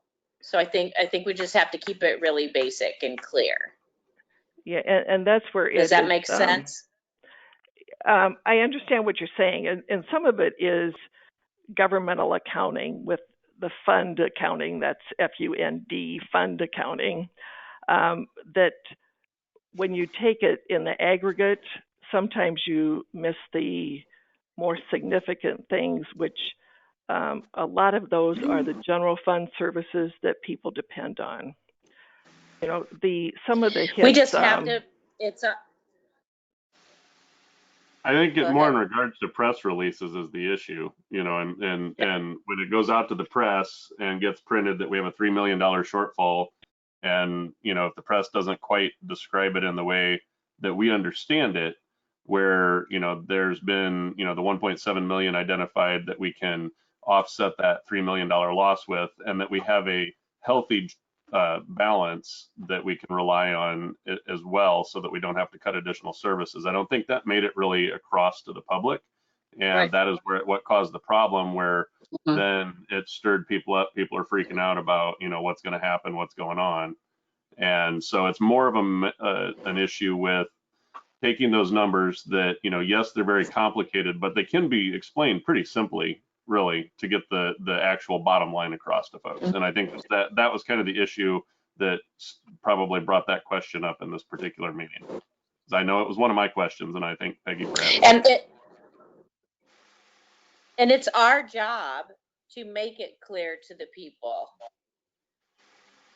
what's happening in their local government, especially with the finances right now. So we've got to figure out a way to make it be not in the weeds, but really clear, so that it is completely transparent for everyone, no matter what their skill level is with budgets.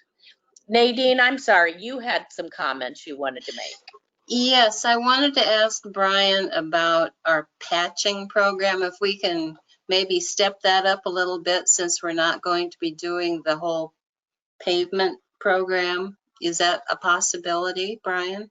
Which patching program are you referring to? Like What with the hot mix, with the machine that we bought last year? Yes, that would be that. Yes, that's our plan to do that this summer. One of the things that's not what I was concerned about, is if we start doing these cuts and we cut our materials, then that cuts back on how much we can do. But yeah, our plan is to do much more of that this year with the equipment that you guys have helped us purchase, for sure. Okay, you got my support there. Thank you. I had one additional question back to when Jody was. Go ahead. When Jody was giving her presentation, she mentioned a health inspector. Do we have a health inspector now? Because I thought the state took that over. This is Jody.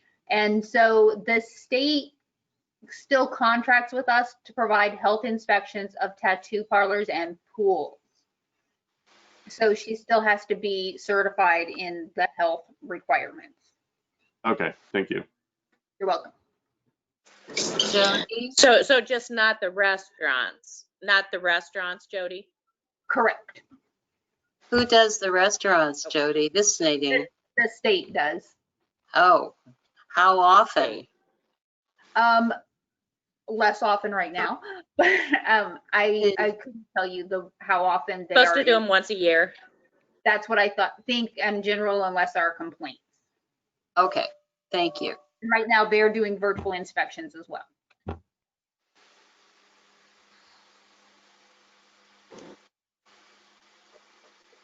Any other council have any questions or comments? I wanted to reiterate. I think what we need, go ahead. All right, I wanted to reiterate the sentiment. I was saying.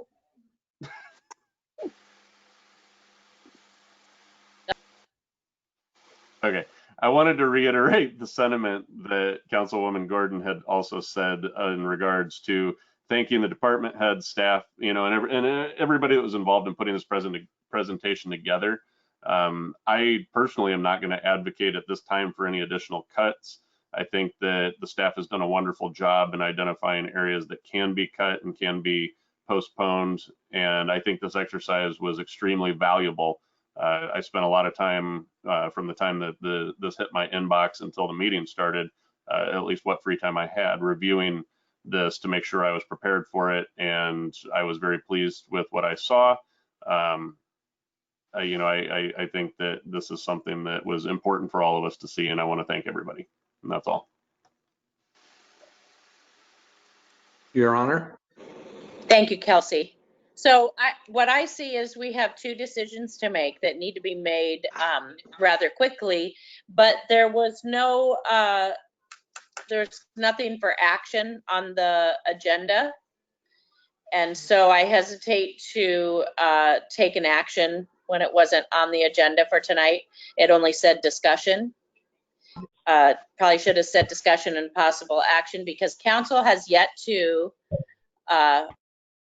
vote to approve on the cuts to the budget of the sidewalk management, deferring hiring the 3 firefighters and the HR generalist. That is one issue that council will need to move on. The other one is the merit increases. So we have a couple of different ways this can be done. We can postpone merit increases this year until later in the year when we see how things are going. We could cancel them for the year. We did talk about at our last meeting, giving them out based on the recommendations that each one of the department heads submitted, and then whatever was left, which was, if I remember correctly, about $8,000, dividing that between the department heads themselves. I know most department heads said it was more important to them that they saw their staff get an increase rather than them, and that's what that would theoretically look like, is department heads would be getting less. So I don't think you'd hear any complaints from the department heads on that matter. And so there are a couple of different choices when it comes to those merit increases that we could talk about.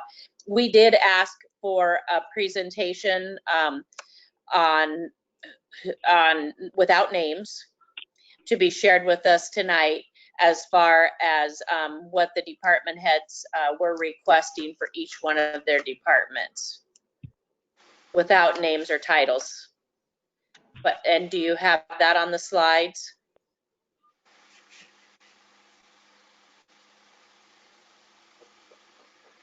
No, we do not. I don't have the slide anyway. Okay. Okay. So we had asked for that for this meeting. Greg, are you on there? This is Nancy, and I think Greg's separate, can you hear me? Greg's separate email to you was to address that. Yes. And I think he laid it out pretty clearly in there. You know, it's what we believe are the issues are, we're talking budget now, so it's a $50,000 allocation for merit. You know, does council want to move forward with 50,000? Right. Does council want to eliminate it and have it zero? Would council want to do it halfway and do 25,000, or defer it? And deferring it probably isn't a bad idea with the uncertainty here. So I guess from the staff point of view, it was more, we were considering it a budget item, not a how to implement type of program, because the program's been budgeted in the past, and it's been administratively handled by city staff. And I think we wanted to keep focused on the budget. You know, does council want to do the 50,000 amount, or something less, or defer it?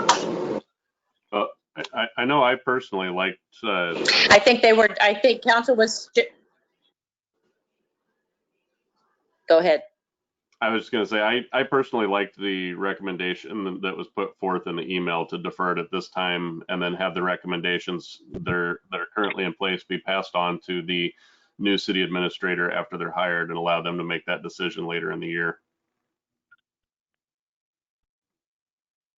Mayor?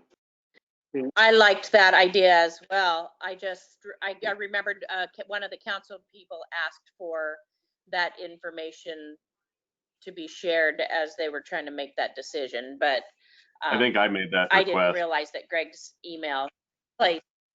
Okay. John, did you have something you were wanting to say? Well, I do. I'm not opposed to number 3 either, to defer, but I just think it's a bad image or a bad projection that we're giving our taxpayers and so forth to offer a merit increase.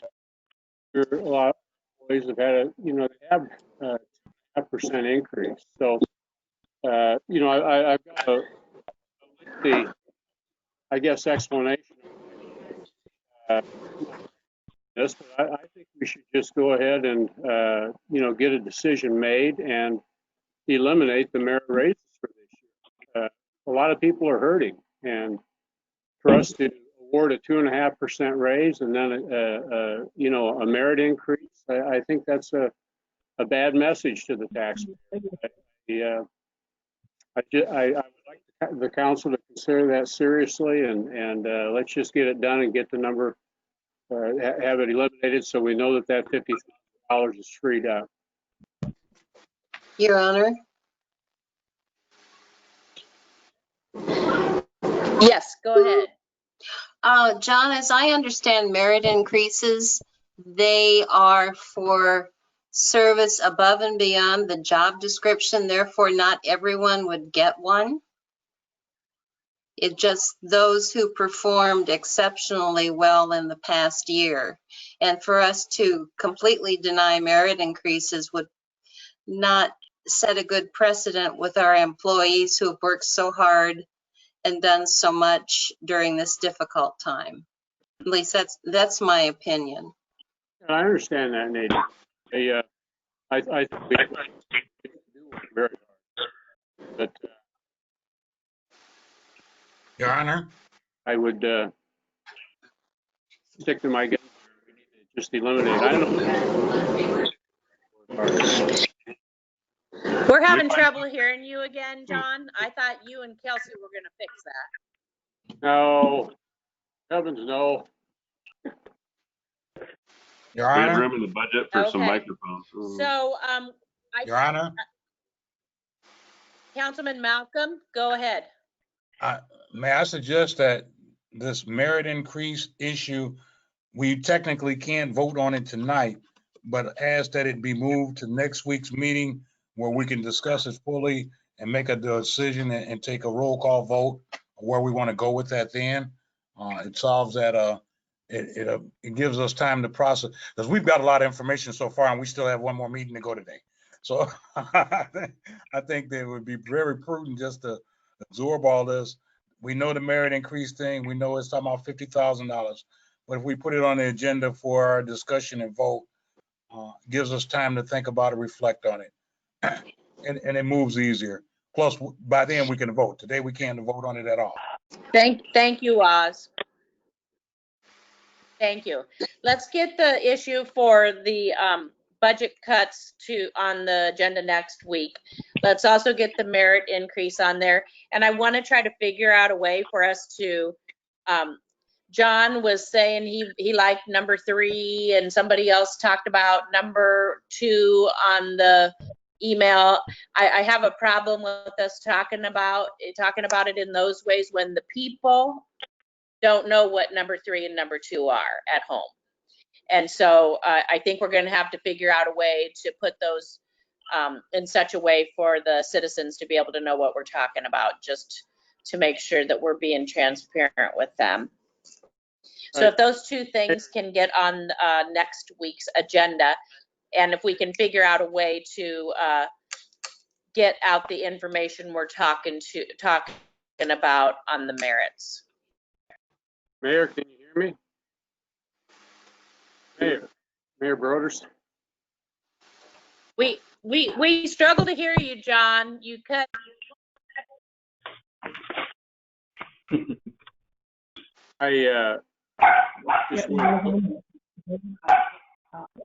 It died. Have a good night.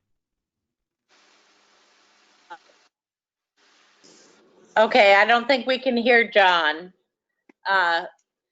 So How about now? John Cook, go ahead. John Cook wants to say something. Go ahead, John.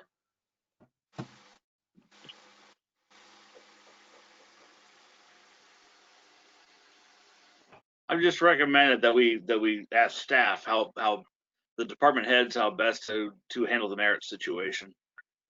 If council would like to ask staff how to best do that.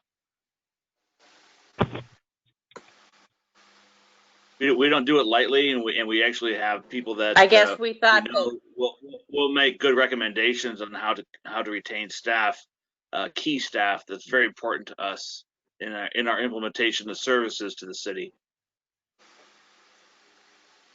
I know my recommendation. Yes, Greg sent out an email about it. I'm sorry, Mayor. Go ahead.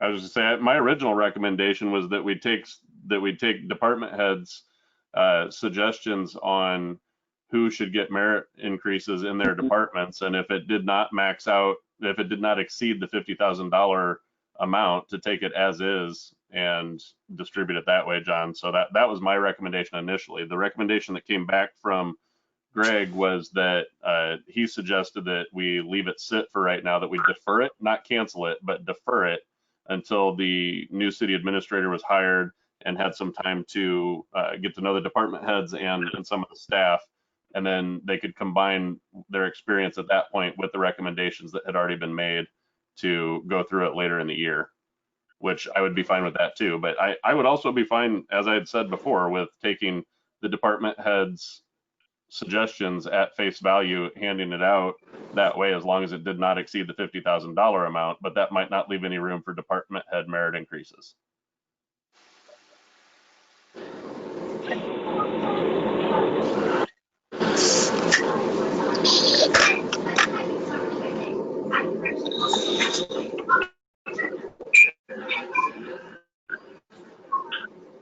Yes, that was council last week was asking for more information, and because they were actually relying on the department heads to know their staff the best and wanting to take their recommendations. So I think they were all on the same page as with you, John Cook.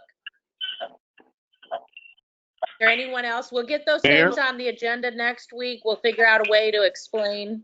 Yes. Mayor. Who said mayor? This is John Gendry. This is John. I just want to clarify that I do. Can you hear me better now? Can you hear me better? John, we struggle to hear you.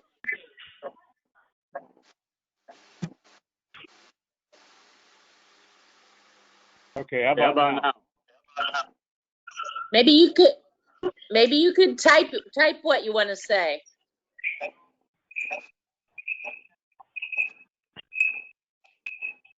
John, Okay. we have 18 minutes before the next meeting starts. So we actually have probably 10 minutes before we need to be definitely off and get back on. So, yep.